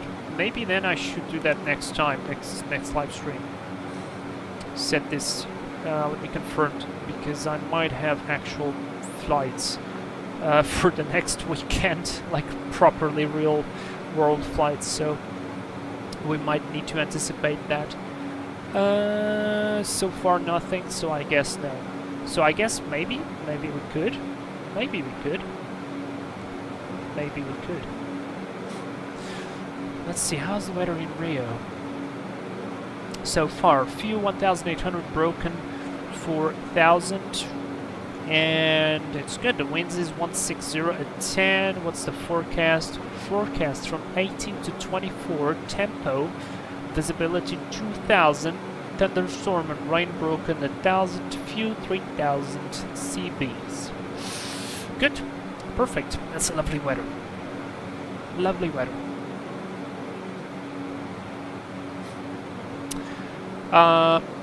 Martin, it depends. Usually it's a 737 A320 job. Some operators use the BAE 146 typically after hours to run cargo, etc. The occasional 767 freight doesn't run too. Okay. So 146. I have a couple of flights planned to go with Tazi. I just don't have the time to do them now. I mean, I have so much stuff planned, to be honest. So probably what will happen is first we're gonna get that 146 running. Somebody told me that they would be updating the 146. So yeah, I'm still waiting updates on that because the plane is great, but I feel like it could be updated a little bit. Like the sounds could be better, the EFB could be better. But other than that, it's a pretty nice airplane. I just need to revise it slightly because I haven't flown it for so long. Since that flight from Antarctica to Antarctica, I don't think I ever flew it again. So yeah, I'll think about it, okay? But yeah, I want to do some flights in Australia. Walney, a lot of locations were mentioned, and I certainly couldn't find 90% of the airfield because I don't know Arabic. Yeah, that I understand that. Martin, Metroliner would be epic, but the problem is there is no Metroliner in X-Plane yet. There will be. There will be. Do you know the, oh my god, how are they called? Something wings? Retro wings? I think it's like that. Retro wings are building a Metroliner, and it's looking sick. It's looking so freaking good, dude. The last screenshots they posted, man, it's just, I think it's going to be one of the best planes out there. Again, like, it's going to be definitely better than the Airfoil Labs King Air 350. And I'm so waiting for that. And it's going to have both versions. It's going to be both cargo and passenger. And the cargo will have different interiors. And, I mean, it's amazing. Like, they were showing us, literally, there's like a small sticker where you can see your performance data for takeoff and landing for the current weight you're flying. And then you can literally write notes there. That is incredible, and I think the visuals are going to be sick. The sound is probably going to be sick as well, and I hope the systems are going to be very good because they are taking their sweet time to do it. So yeah.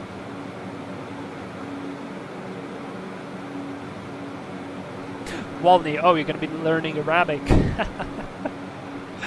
Oh yeah. Alright, so I'll see what I'll be able to do next weekend. It will depend on my time. Perhaps I could do 2 streams. Maybe I could do a stream in the middle of this week. Would you guys want that? Would you watch a stream in the middle of the week?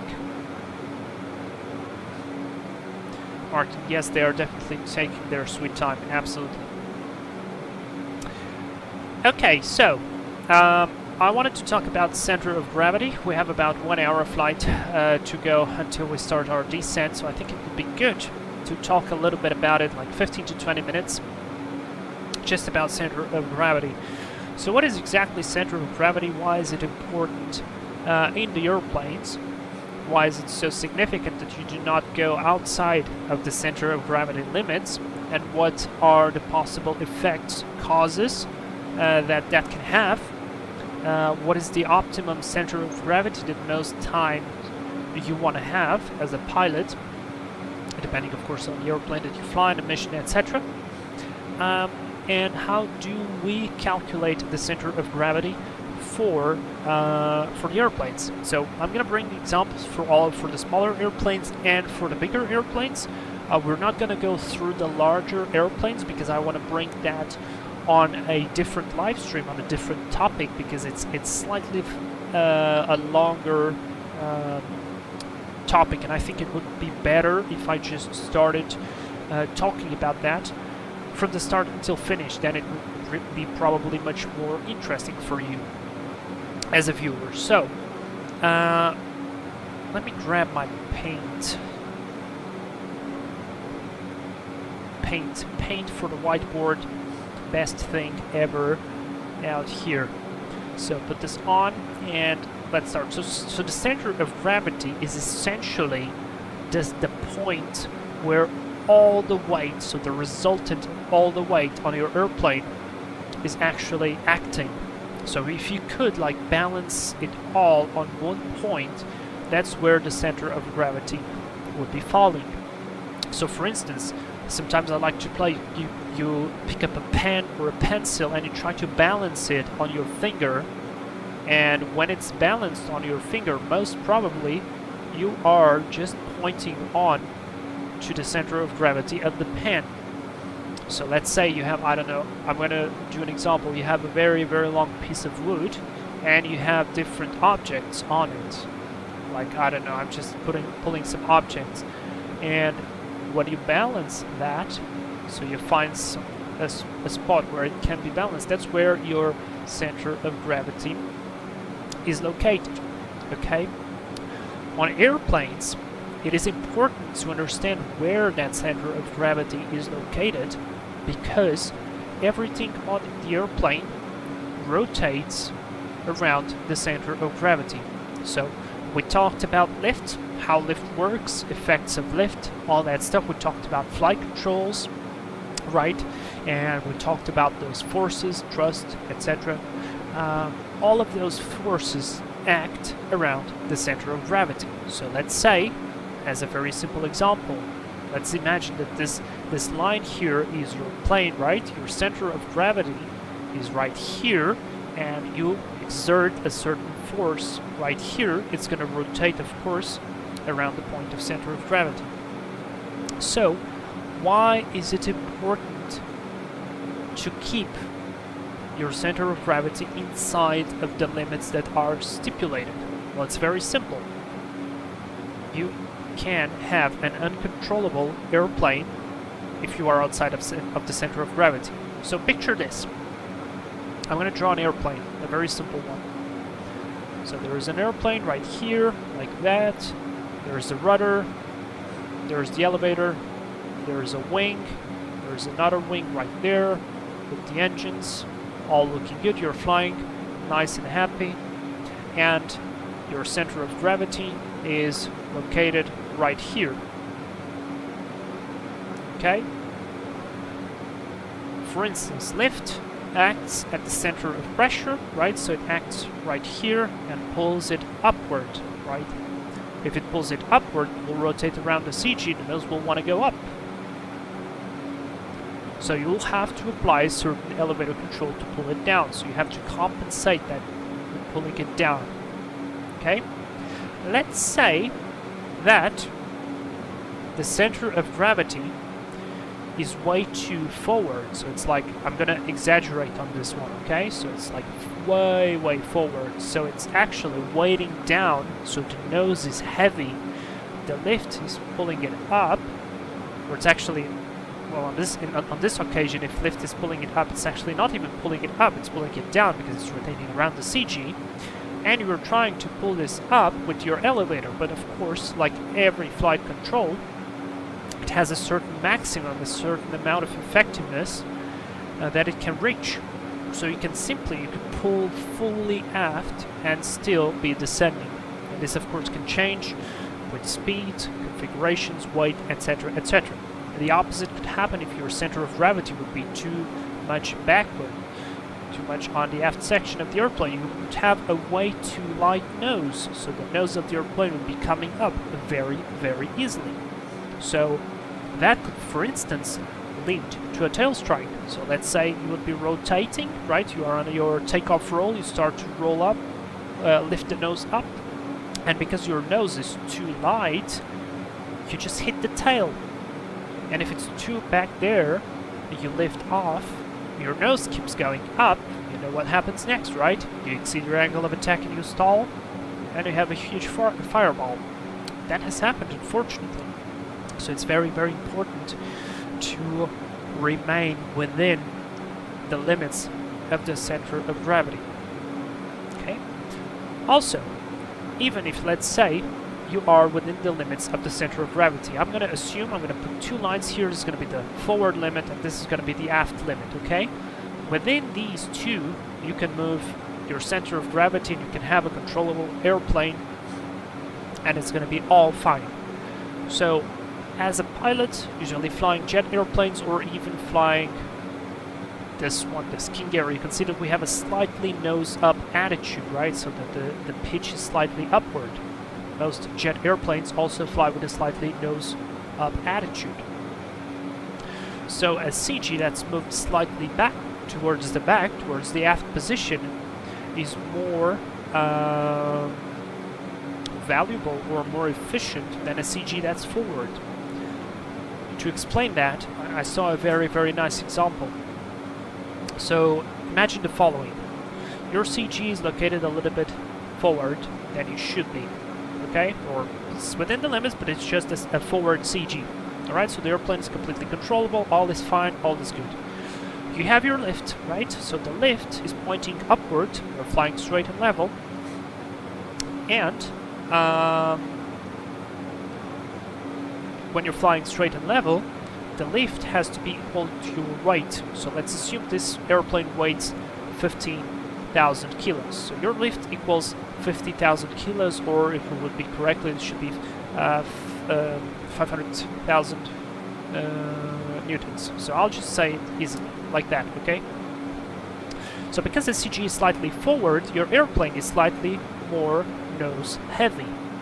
And because it's slightly more nose heavy, you have to deflect a little bit your elevator right here to compensate for that.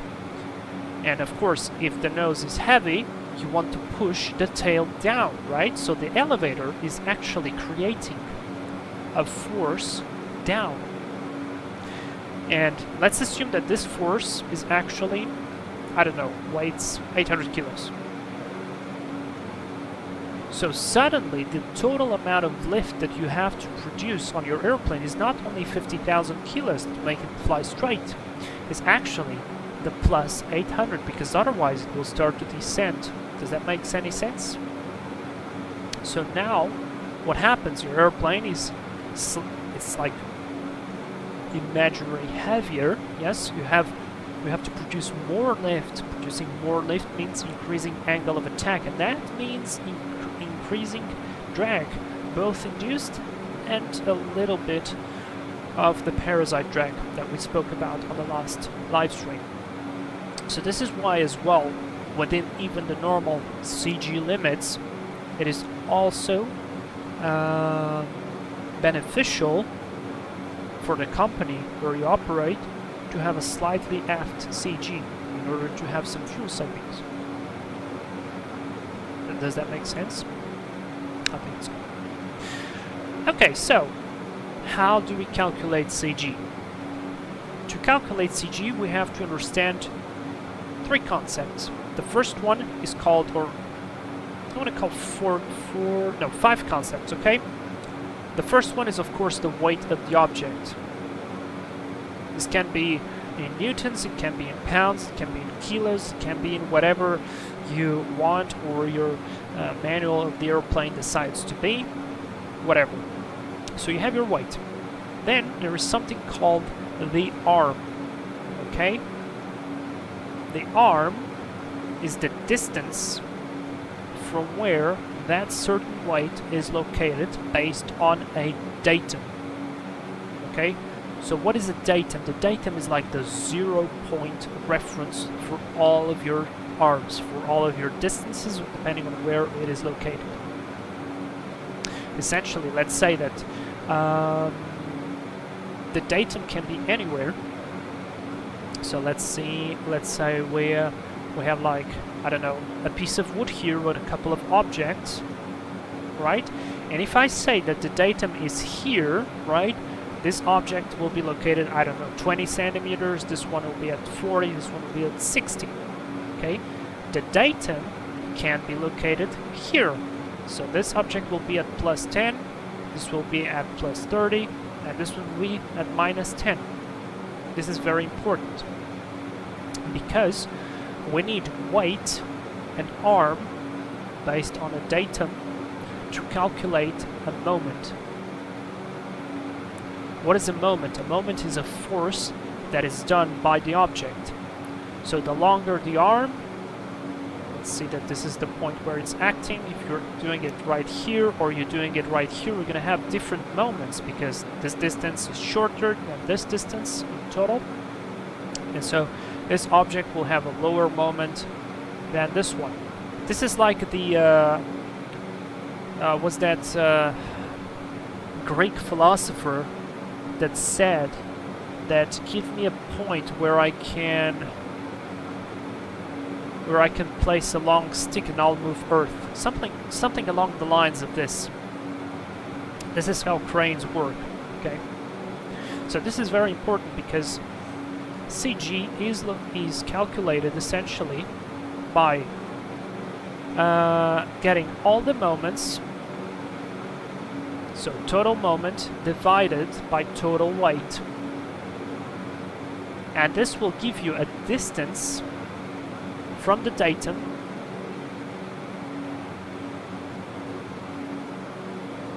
of where your CG actually is. So this is maybe a little bit confusing to you. So I brought you a couple of manuals from actual airplanes. I brought this for the Baron 5.8, and I brought it for the King Air C90B because we're already flying it. And I brought it for the Technam 2002. This is the airplane I started my flight training with because it's actually the easiest one. It has the easier table where you can actually see this. So to start with, let's watch the King Air one. As you can see, there is the reference datum located right here. Let me grab my pen. The reference datum, this is where the 0 is. And then it will have stations. If I go down here, all locations, where did I have that? Perhaps it's not here, but yeah, there we go.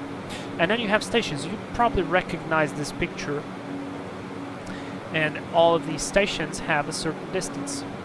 By the way, you recognize this picture. They did this right, the devs did this right. So how do you calculate this? Let's say you put, I don't know, 80 kilos here. You multiply 80 by the distance, you get your moment. You have passengers, I don't know, 70 here, 70 there, so that's 140. You multiply by the distance, you have your moment. Then you have to make the calculation. That's... oh, you have actually all the calculations here as well. That's easier. So let's say the weight of the pilot is 150, or yeah, and pilot or co-pilot, so just single pilot, the moment will be this. And club seating chair passenger. So these are the back passengers. Depending on the weight, you can pick it up here to make it easier and therefore calculate it. What do you do next? Of course, you have the same calculation for baggage contents, and then you have a table which I'll use with this one, which is much easier, like that, where you will sum that up completely. So let's assume, let's make a very easy calculation here. You have, of course, to have the empty weight of the airplane. So I'll just assume this is going to be like 480.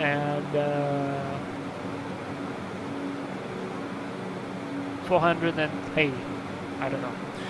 There is no arm here. Usually this is given by the maintenance because they have to weight the plane and they have to know which total moment does the airplane have. Of course, I don't know which moment is going to be here. I recall from my memory something like 688, so I'll use 688. And then this is how you do it. So pilot 75. You multiply it by the arm and you get your total moment. Let's do this. Give me a calculator. 75 times 1.8, 135. So 135 here.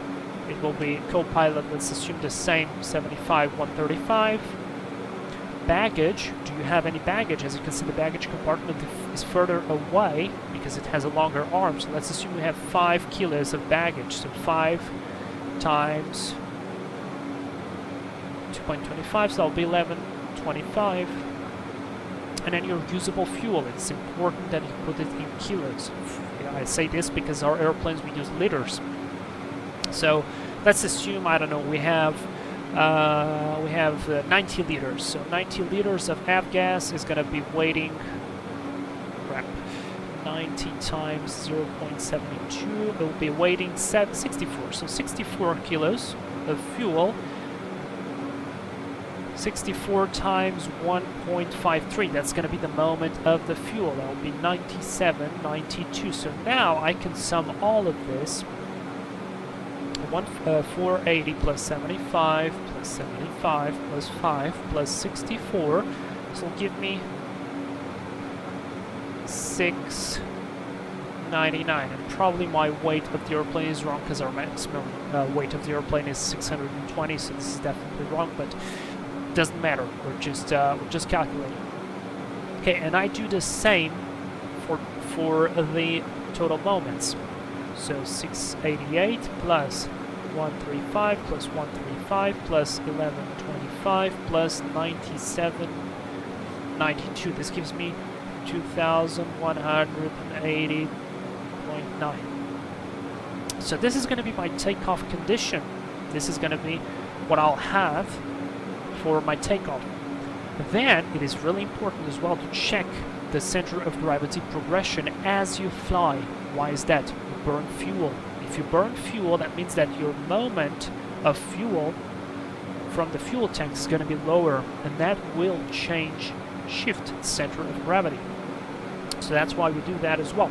So I'm not going to do it now, but then you can use these values, 699 and 2180, on a center of gravity graph. This is an easier way to do it, but let's see. Let me rotate this. So what moment do I have? Oh wait, did I just mess that up? Oh yes, I completely messed that up. I didn't put the point on the thing. Okay, wait. Can I clear that? Yes, I can. Rotate left. Terribly sorry. Let's do that again. 688 plus 135 plus 135 plus 1125 plus 9792. That felt a bit odd. Now it's good. 1067. So that's fine. So we can now come back here and let me rotate my view towards the right. And so we go to our weight, which is way overweight, of course, because I just went with my empty fuel, the basic empty mass of the airplane from my mind. So let's assume we're going to have a maximum takeoff weight of 620. So it's right here on top of the limit. And then I'll see where is the moment. 1067, so we have 1050 here, this is 1075, so 67 will be somewhere along here. So this is where our CG falls. It's within the limits of CG 26% and 32%. And here, guys, you might ask me like, hey Vlad, okay, so I got all of that, makes total sense to me, I understand it. But during all of this time, you spoke about distances, like CG is located at a distance, and we can even calculate that distance. Because if we bring 10,062 and divide that by 699, our CG is located at 1.52 meters behind our datum. And I believe if I scroll down enough, wrong rotation. If I scroll down enough, there should be a picture of the airplane. There is the datum, as you can see. So the datum is located right here, and that means that the CG is 1.52 meters away from the datum. And now coming back.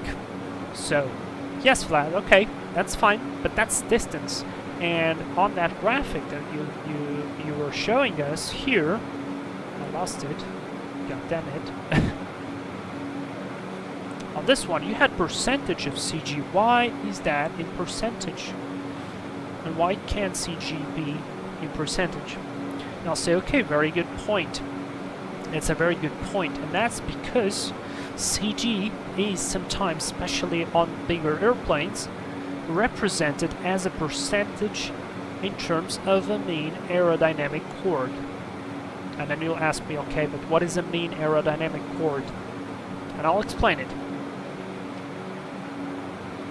So imagine a plane. You're looking at it from up here. You're looking at the airplane from above. Okay, so this is the top part of the airplane. I'm just going to draw one part of the airplane. You have a wing. This is your stabilizer. This is your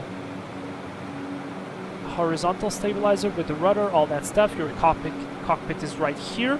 Okay, there's your engine, all that stuff. So you have your wing, and you guys know that there is a leading edge on the front part of the wing. That's basically the leading edge, and you have a trailing edge. Okay, and the chord is the line that essentially goes from the leading edge to the trailing edge. So if we would look at the airfoil, the profile of the wing, you have to put the leading edge to the trailing edge, and this is going to be the chord line. It has to be a straight line, so I botched my landing. It's not very well drawn, but it's a straight line, so it would be perfect if I would be doing it like this. This is a chord line, okay? So to simplify life, engineers have invented, or they use something called as the mean aerodynamic chord, based on a theoretical squared wing. So with their softwares, their smart engineering stuff, what they have is they'll essentially use a wing that's a complete square that has similar properties of the wing of the airplane that you're flying. So it's a theoretical wing. Okay, I don't know how to calculate it. It's not part of pilot stuff, but it exists. And so on that wing as well, you have the exact same thing. You have the leading edge, right, the forward part, and you have the trailing edge back here. Does that make sense? And of course, because it is a wing, it has a chord line. It has the same line that goes from one side to the other side. And so the CG is calculated based on where does it falls between the leading edge and the trailing edge. So it's a percentage of this distance. So how would you need to calculate that? Let's see. Here on the TechNav, it's actually very useful because you have a very nice description here. It doesn't show, it's not written, but this value right here, 1337, this is the distance from the leading edge of the mean aerodynamic chord. Does that make sense to you?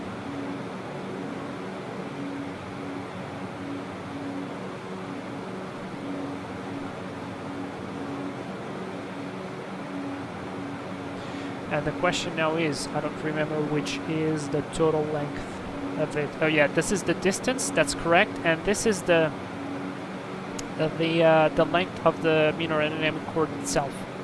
So if I do this, let me just check. Okay, there is no weather, and we're almost on top of descent also. We need to get going quickly. So let's assume our calculation that we did previously gave us some 1.52 meter of CG, right? This is going to be our CG. So what we do is total length is 1370. The length from the leading edge is 1337. So I can take that. Let me just grab 1.526. So 1.526 CG. So if I do 1.526 and I make a very basic drawing, so this is the datum, this is the leading edge of the mean aerodynamic chord, this is the trailing edge of the mean aerodynamic chord. This distance right here is 1.370, and this distance right here is 1.3 0.337, okay? To calculate the percentage, we need to see where the CG falls. It falls at 1.52, so somewhere along here, 1.526. So here's how we do it. We do 1.526 minus, so we remove all of this, because we're just interested in this distance right here. Take 1.337, divide this by 1.370, and because it's a percentage, we multiply this by 100. So let's see, what does this give me? So 1.5, it's 62, right? No, 26, okay, 26 minus 1.337 equals this. I'll divide this by 1.370, and this gives me 0.13. I'll multiply this by 100, and this gives me a 13% of CG, and probably there is something wrong, because our graph actually was correct, unless I mistook the distances.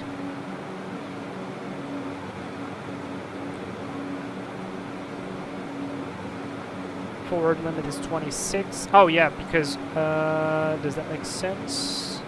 Yes, that makes total sense. Yes, it makes total sense. You know why, guys?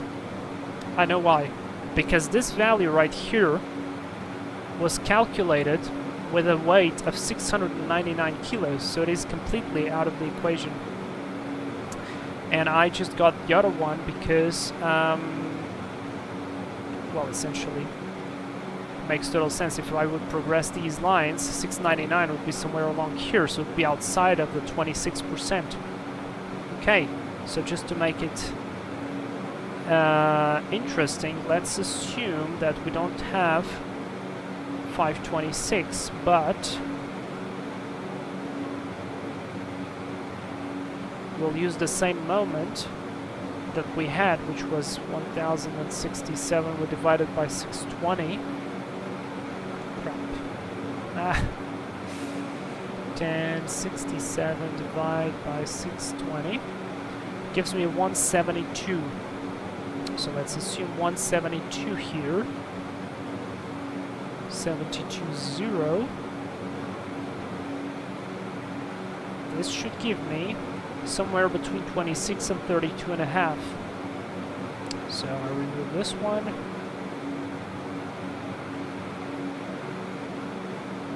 And let's see, so 1.720 minus 1.337, divide that by 1.370 times 100, and it gives me a 27.9% of CG, which actually falls correctly. So this is how it is calculated. Oh, I'm even glad that this happened, that we had to think a little bit outside of the box.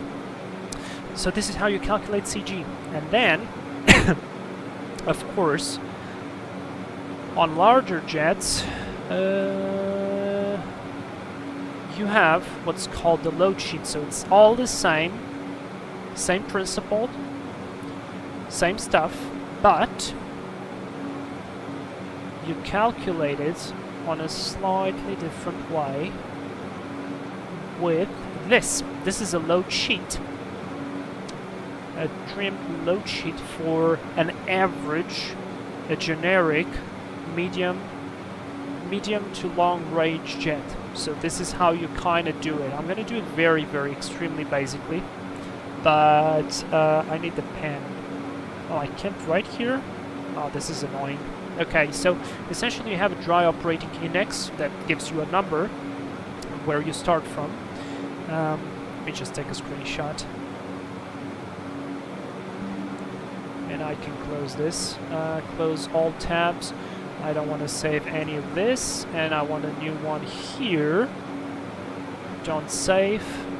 Paste this. Okay, brilliant. Now I can write on it. So you start with a dry operating index of, I don't know, let's assume 45, and you drop down. And then, depending on each station, depending on each weight, you move a certain amount of units. So let's say each of this is worth 1,000 kilos. So let's say you have, I don't know, I don't remember, this is probably cargo or passengers or whatever. So you have 500 kilos. So you move 1, 2, 3, 4, 5 units. Then you drop down to the lower one. This one you have 1,000 kilos. So again, let's move an entire unit. That's 1,000 kilos. Then you drop to the next one. Each 10 passengers. So you have, let's say, 20 passengers. So, or no, 20 passengers is too much. So let's assume 10 passengers. So you move it here. Then you move to the next one. Every 10 passengers you move back. Let's assume you have another 10 passengers. You go here. Then you lower it back again for another 10 passengers. So you go like this. Then you lower again. There is a station that has no effect. And then you have, this is economy, so you have 50 passengers. So there's 1, 2, 3, 4, 5. You drop to the next one. You have 20 passengers here. So there's 1, 2. You drop again. No passengers on this one. And you have a certain fuel index. This is calculated from somewhere else. So let's assume you have a little bit of fuel like this. And from this point you go down here and you cross it with your weight. Let's assume 15 tons. And this is how you can calculate your CG. So we are at 22% of CG. And the trim is calculated then based on this. So this is kind of how it goes. The funny or the interesting part is that, let's say you have changes. You have 10 passengers more, so this distance right here is going to be the exact distance that this will move. So this way it just drops here, oops, just drops here, and so your CG will now be right here. Of course, I'm simplifying this by 1,000 times, but we will be looking at this load sheet or trim sheet, and we'll be exploring this a little bit more later on a further video. But for now, I hope you guys got a glimpse of what is CG, how do we calculate it, and yeah, what do we expect from it. Alright, so let's see. We shouldn't be too far off. Weather is looking pretty good. Luckily, we didn't get any crazy stuff. I actually wouldn't be minding to get something interesting. So we're almost approaching Tokim, which is our first transition point, yep, to our approach, and we have to be below flight level 230, so you guys will bear with me on this one, but I'll skip this and we'll just continue onward. So let's just have a very quick brief. Check the METAR, 170 at 10, fuel 1700 broken, 2000, fuel 3000, towering cumulus broken at 10,000, QNH 1009er, so in order for me to not forget, I'm going to already set to 1009er here on the standby. And this is what we'll be doing. Passing Tokim to Khosrow, Getvu, Gympie, RJ017 to Santa Cruz, then to Asalu, Gelud, and from Gelud we will have, because we'll be proceeding to runway 20, yes, we will do, let's see, Alpha Bravo and Charlie. Yeah, we can do this one. RMP Foxtrot with the visual. What are the differences now? Not this one. And RMP Echo.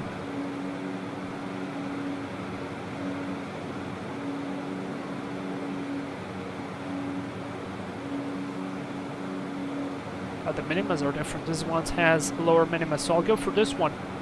RMP Echo, so we go from Gelud to RJ946 to RJ031, RJ107, max 160, RJ941, max 140, and then we essentially turn inbound the airport visually. So that's great. That's fantastic. I want to see if we can have the VNAV here. No VNAV. Alright, fine. So let's go procedure, select approach. That was RNP Foxtrot.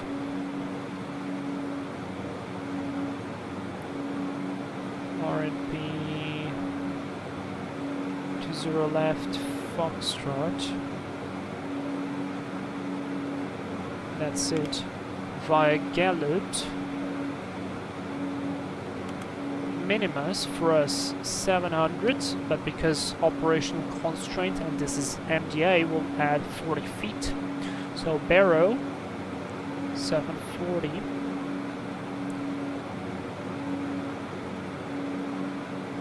There we go. Gallut RJ 946, confirm that the legs are correct. RJ 031 088, that's correct. RJ 107 122.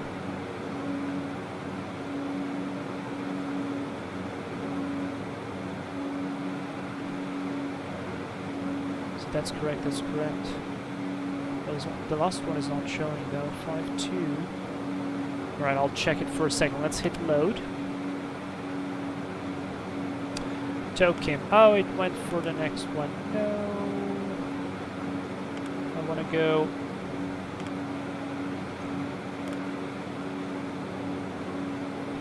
Khosrow. Khosrow, please. It didn't switch over. This is weird. This is the second time it's happening to me. It should be sequencing automatically. But it's fine. Not a big of a deflection. Alright. So that's all set. The minimas are set. Let me just confirm. So we are on the arrival. Khosrow, Getvu, Gympie.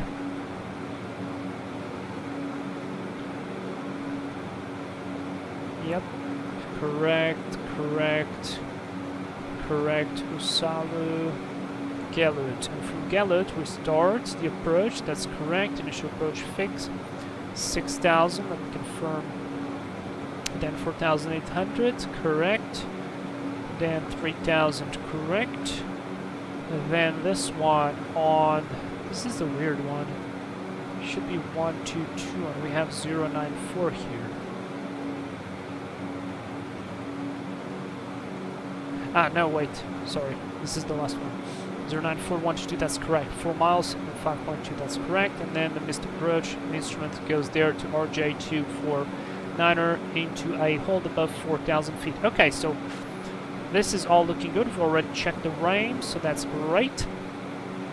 And that's good. So let me see. Can I get VNAV on? Sudret to Getvu. Still not giving me a VNAV, interestingly. But it has the constraint.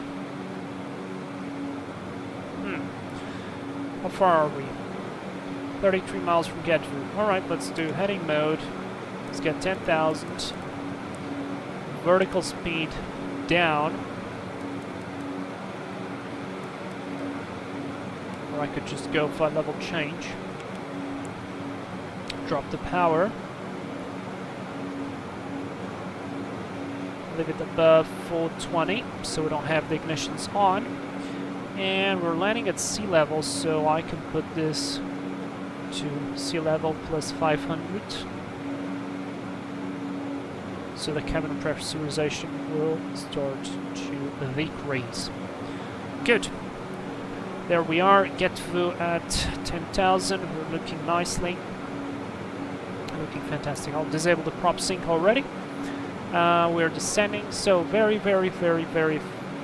fast arrival briefing, very simplified arrival briefing. We're already on the descent. We'll do the Azalu 1 Alpha departure to Gallut to be at 6,000. Couple of constraints.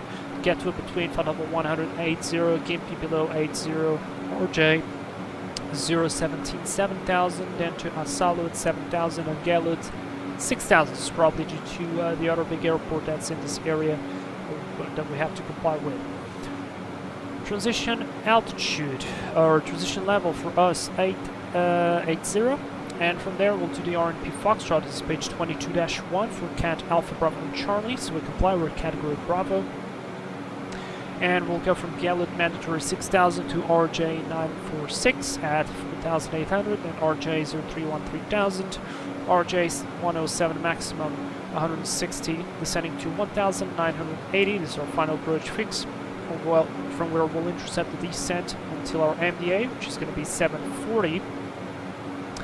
And until our J941, we fly from that point visually towards the runway. I might want to start a descent. This is interesting. I think we briefed this before we were using the TOLES. We can fly to 3.6 nautical miles into the RJ 941 and start a 3-degree descent. This would be perfect for the runway. So I'll do that unless we'll be in the clouds. If we will be in the clouds, I'll do the MDA, and then once we see the runway, I'll proceed visually. 3-degree descent, as I said, missed approach, climb 4000, turn right direct to RJ942, turn left of course 149er to RJ943, turn right on course 160 up for RJ2904. Essentially it's a long, slight right turning line until a holding climbing to 4000. MSA pretty high, we have a lot of terrain around the airfield, especially quite close to the airfield, so especially considering the fact that we might have some weather, we will be paying special attention to that. METAR winds are all looking good so far. The runway should be clear and not wet, so all good for that. Approach speed will be 110 for flaps full. I'll delay the flaps full until we have the runway in sight, and we would be completely oh man, I'm missing the name. What's the name? You guarantee that you can get to the runway, so whatever. I'll delay the flaps full until we're like 500 feet AGL or something like that. Right, radio navs, no radio navs because it's an RNAV. Fuel, diversion fuel for us was 181 kilos per tank. We still are well above that, so all looking good in terms of that. And no auto brakes, we'll use the reverse, of course, and then we'll vacate somewhere along probably Gulf. And we might be taxiing to some apron there, not towards the big gates where the big planes are. That's going to be about it. Special considerations. Just a reminder that if we go missed, we have to go and join the missed approach procedure of the instrument approach. This is required by law. This is something that you learn on your instrument rating, so we'll comply with that, no problems. Other than that, we'll enjoy the views and have some fun. Let's go. Let's go. Alright, so let's see, how are we doing? How are we doing? How are we doing? Get through. We need to descend faster. Let's go. Vertical speed down. Let's get there to be at get through at 10,000. Right, I need to declutter this a little bit. Yeah, that's a bit better. Alright. Now I'll leave the... Fantastic. Let me just check the weather here. 120 ahead. No weather, so this is good. This is good. This is good. Fantastic. Alright, I need to check out the chat. I've been talking a lot. So, I need to have the chat read.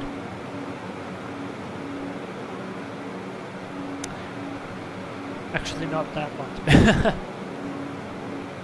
much. Synchronous Flyer, learned that the heaviest person has to sit in front if the plane is full. Depends. Depends very much on the plane. So I'd say depends. Alright, looking great up ahead, actually. Great visibility. Great visibility. We are 7 miles to Gatvu. Descending nicely. No ATC so far.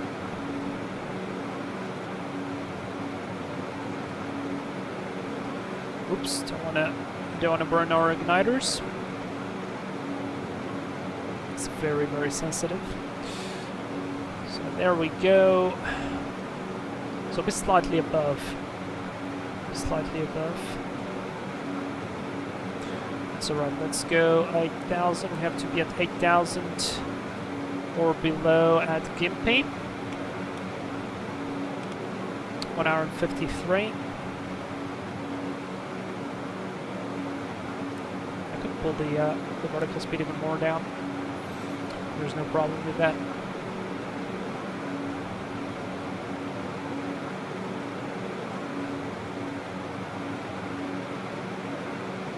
So we comply with the get rule. 2 miles to go. Still be a little bit high, but it is alright.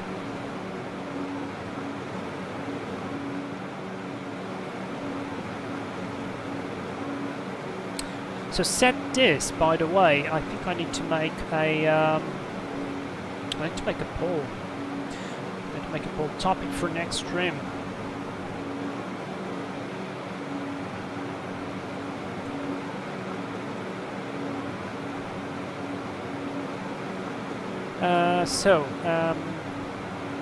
Cream load sheet and weights. So just past Getville. Then I can now lower a little bit of descent rate. Oh, my phone is out of battery. Whoopsie.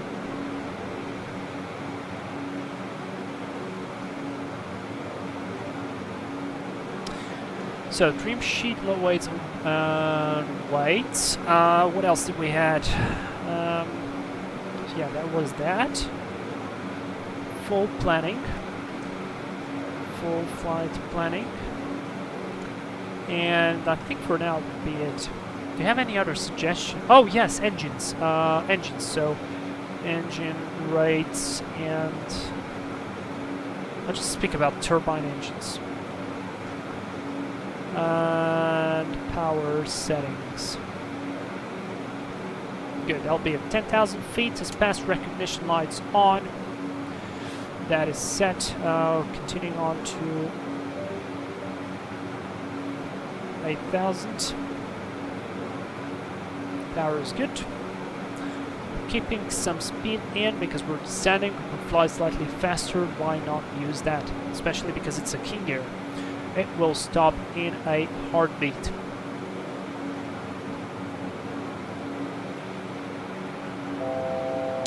That's 1,000 to level, and that is checked.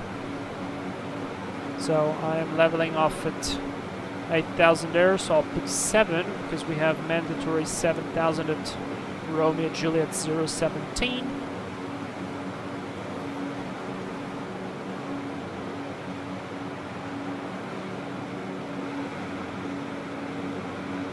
Lovely views. Need to increase the range here as well, just like that. Some traffic there. And passing Gympie, half mile, 0.4, 0.3, there we go, as we passed 8,000, very nice. I can now shallow the shallower descent rate and increase my power. Mandatory 7,000, so we have to be by 7,000, at 7,000 by there. All looking good, and I'll wait for the engine anti-ice. This thing here.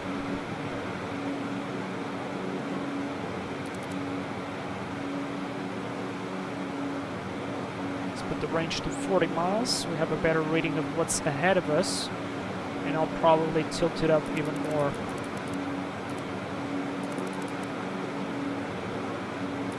Maybe 2.5 should be enough.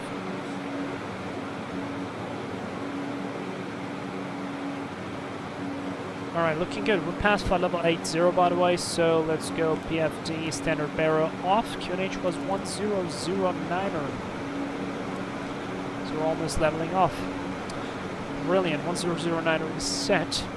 That's the latest QNH indeed. And we'll now maintain 70 until Asalu. Next altitude will be 6,000 at Galut.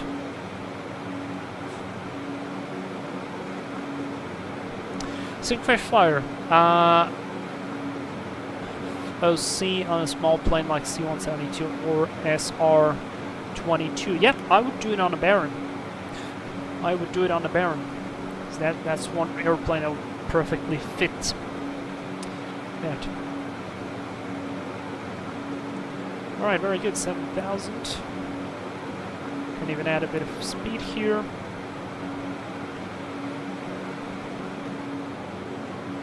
Our air taxi, so far doing good. How's the pressurization? Still descending. Differential is good.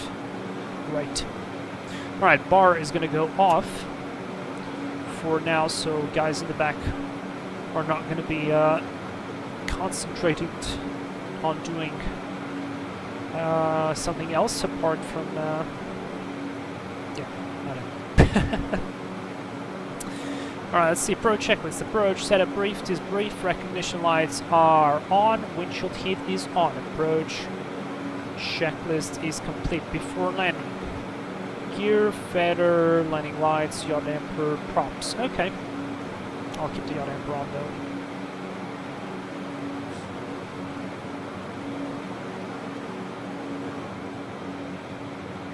It's pretty cool, like it's a small plane like this, we're still flying it at 195 indicated. It's pretty good.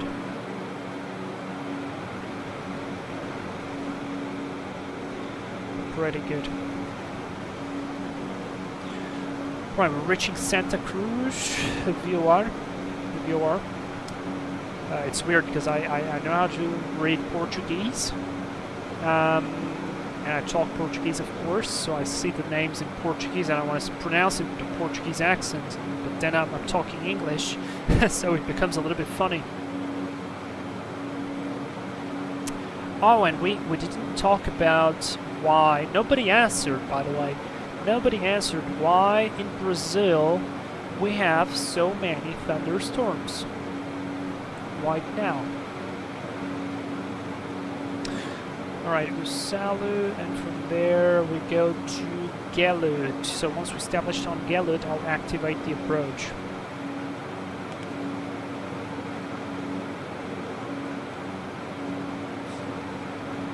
I'll get that ready. And I'll pre-select 6,000 already.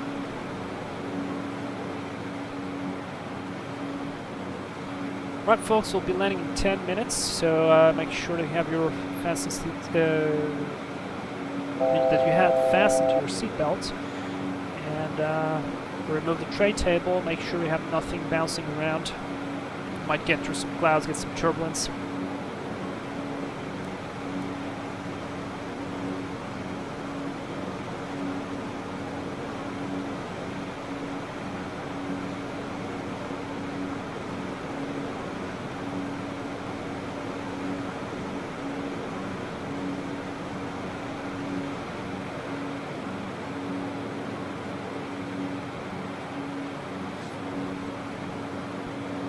Alright, almost passing onto Usalu.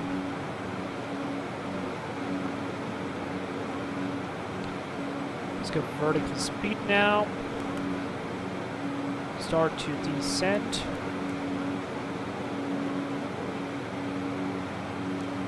To be at 6,000 by Gelud.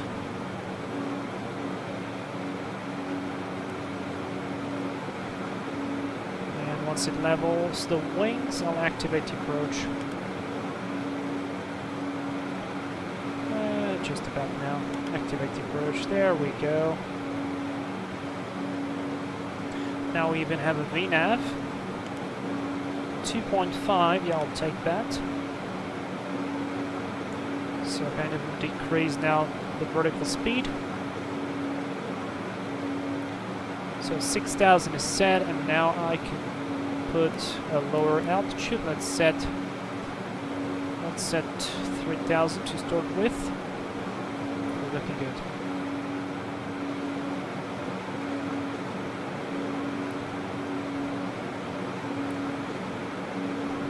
ZH1 traffic, King 1 is 3 miles from Gelud on the RMP Foxtrot for runway 20 left, rear traffic.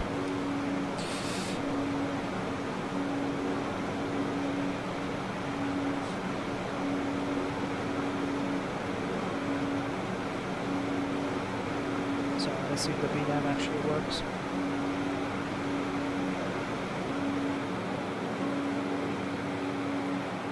It's looking great outside.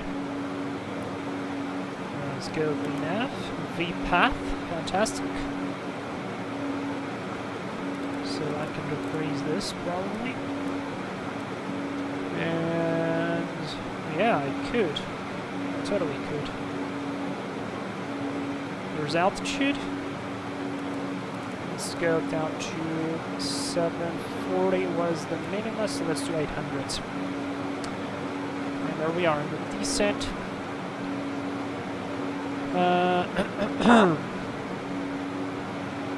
So no speed restriction. We have a speed restriction at Romeo Juliet 107 right here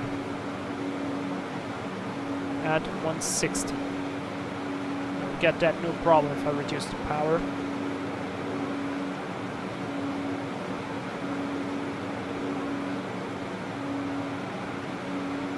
It's a bit bumpy, I won't reduce it anyway. Just so slightly. To 200. Now visibility is going up and down. So I hope we will be able to visually maintain that. So we did the approach checklist, we changed the QNH, we briefed everything, it's all looking good, so yeah, so far I don't see any other traffic, and I don't see air traffic control as well. So we're doing well. We are doing well. Okay, we passed at 4,800, continue our descent.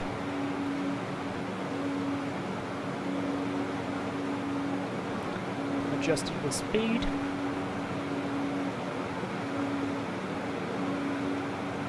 Now it'll be a full-blown visual.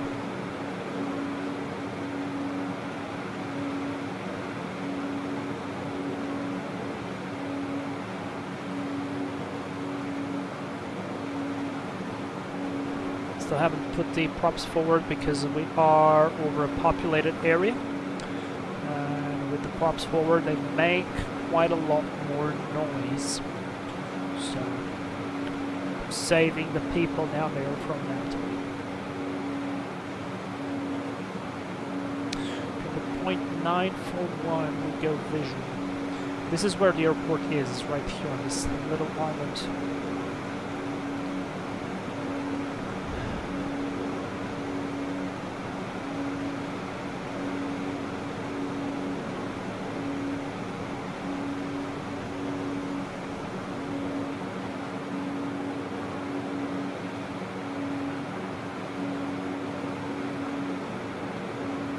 The clouds are low. Okay, we have the glide path indication now. So I'll hit approach. Maintain 3,000 for now.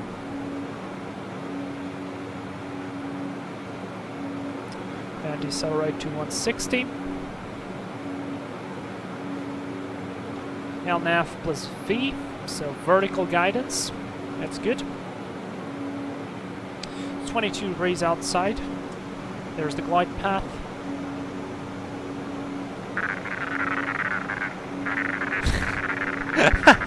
What is that? What? Alright, let's go to 4,000 missed approach set. Watch the speed, maximum 160. So let's reduce that.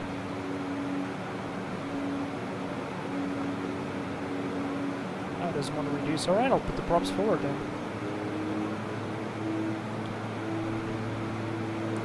Radio altimeter live.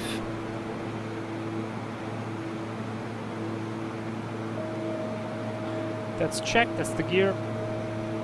And there we are at 160. First contact with an alien. Yeah, absolutely. Alright, so ooh, I can barely see it. I can barely see it. Right, I saw the bridge though. I saw the bridge. So we're looking good.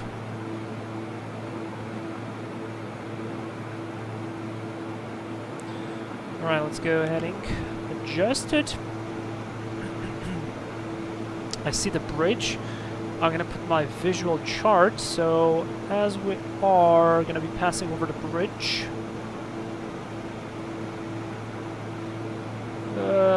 I can barely see it. Should be there. Yeah, it should be there.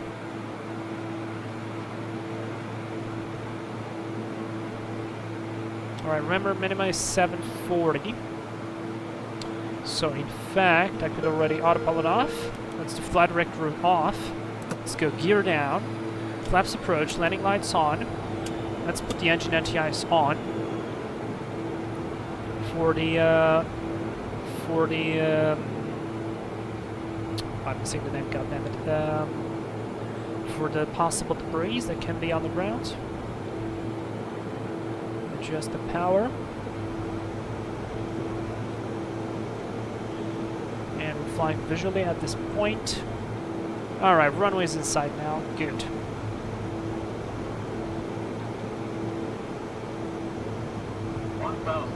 And that is checked. So we're just missing the flaps full. Gear is down, 3 green. All the rest is fine. 27 outside our temp, I will disable the windshield anti-ice.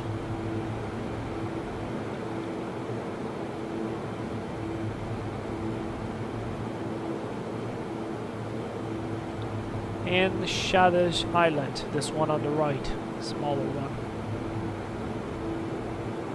Essentially more traffic, King 1 is on a visual, runway 20 left. Essentially more traffic.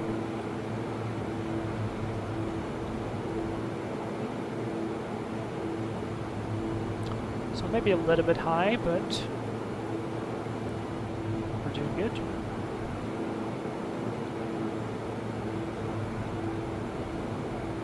Could even land on the right runway, but let's go for it left. Okay, 2 whites, 2 reds, perfect. Once I finish the turn, I'll put the flaps down. Caution terrain. That's checked. Caution terrain. Yeah, headwind, looking good. Let's go flaps full. Bit of ballooning, correcting. Let's get the profile in. Want to keep 110 on the profile. Brakes are released. 100. Sure. Whoa, did you notice that? 10. I think that was the wind.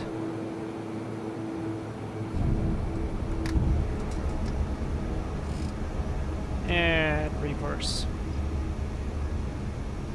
Didn't even brake.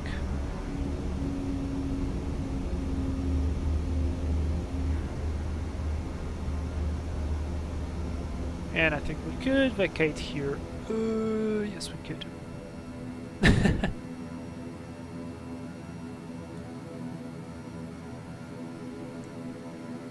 Let's go flaps up. Landing lights off, taxi lights on. Clear on the right, clear on the left.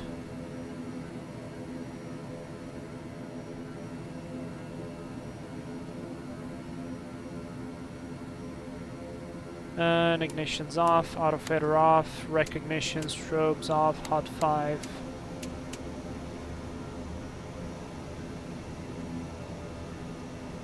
Whew.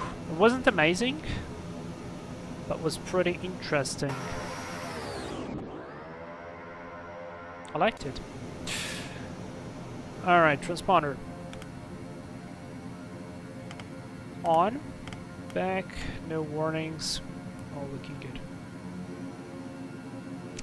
Let's go find a spot for us. Yeah, we have to come back here again. On the 7.3 maybe. Or the Embraer. I think the Embraer would be the best. Flaps are up. Reset the trim. Trim is reset.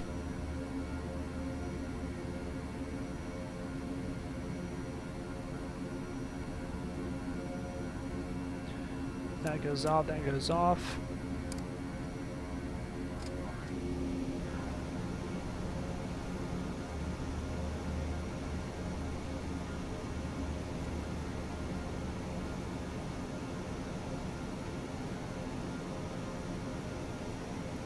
Oh, timer, timer, timer. So 2 hours and 13, so that would be like 11 minutes, maybe? Probably 11 minutes. Oh, there's a king gear there. Let's find a nice spot for us. Probably somewhere along there. Yeah, it looks like a bit of cargo or whatnot. Let's park there.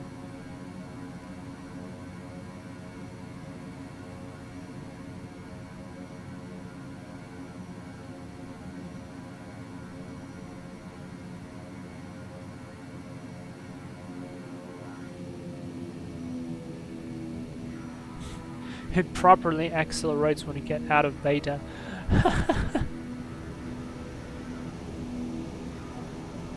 Oh, wrong side. Ugh.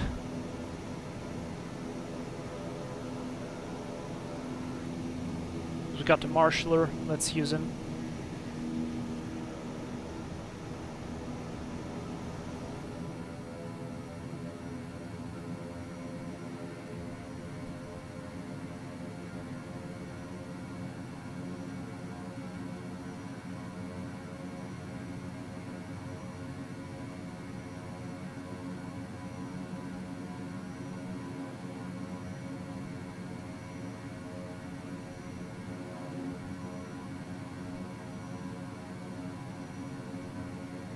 Alright, parking brake is set, taxi lights off, and avionics off.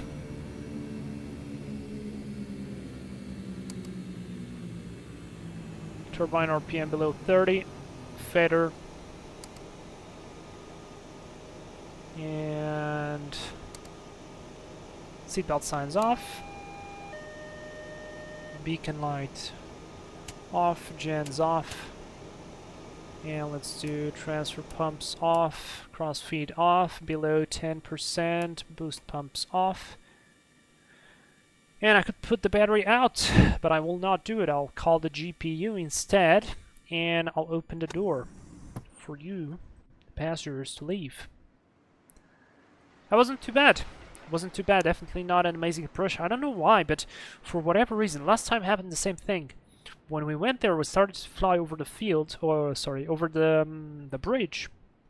I just start to fly towards the right, and that puts me way too close. And today wasn't too bad because the king gear is actually very flexible in terms of profile. But the last time on the 319 when we were here, we actually were slightly lower than we should have been. So yeah, it was not perfect. That was not perfect. Let's unload the cookies. Yeah. Roy, butter landing. Thank you very much. I don't think it was a butter landing. In fact, we can check. We can check, but it was definitely a fun landing. So let's just hop in real fast and check it out. Will be some Brazilian guy spotting. Hit play. I felt though a very weird bump. You saw that once we flew past the runway. Yeah, it was a bit of a... Alright, I thought it was worse. Let's try again. Maybe from this view. So I floated it a bit because the wind was very uncertain, and then here I protected, and it could have been better, but it wasn't terrible. You know what? 10. Here, when we passed here, the plane just went up for a second. Yeah, you saw that? Or it went down, actually. That was very interesting. I want to see if it is noticeable from the outside. Is it noticeable from the outside? Maybe that's just a feeling. No, at all. But it kind of makes sense. That was almost perfect. I totally take that. I absolutely, totally take that. Alright, did we get the GPU? Why is the master avionics on? I switched it off. The external power is not yet connected. It's very, very insecure, the guy. Alright, T-Fox, hey, good to see you here. Great landing, thank you very much. Avianca A319 Synchronous Flyer. We actually flew the 319 here, so I would probably take something along a 737 here. I think a 737-800, I think it's the largest airplane that can land here, so I would go for that. I would go for the 737-800. Did we get external power? Not. Because it's just... No, we have it, alright. External power on, battery off. Yeah, it's good. Standby battery is all right. The weird thing is though the GPS on this side. It's all broken. It's all broken. Very weird. I'll talk about it. But it's actually somewhat realistic. If it's GPS 2 is not simulated on the airplane, it makes total sense. Anyways, guys, I hope you enjoyed this live stream. Thank you very much for being here. And let's see what else. Oh boy, somebody has to... It's all 33%. Somebody has to vote on a topic to for the next live stream. I mean, come on, it's 33%, all of them. We have to wait until it gets... I think this guy's a little bit sad. Somebody has to make the decision to remove the draw from this vote, because it's 33%, which is great. I mean, it's all interesting topics, and everybody wants to talk about that. So it's fantastic. Anyways, yeah. But yeah, guys, I hope you enjoyed this. I hope you enjoyed the cruise talk. You enjoyed the explanation about center of gravity. I hope it wasn't too much of complex for you. Yeah, I hope to see you on the next live stream. I don't know, maybe I'll stream during the week if you guys want that. I might also stream during the week if I would have the time. And yeah, I wish you a great rest of the weekend. Thank you very much for your support. It's always great to have you here to chat with you, have fun, learn stuff, try new things, and yeah. See you in the next one, guys. Have a great rest of the day. Bye-bye.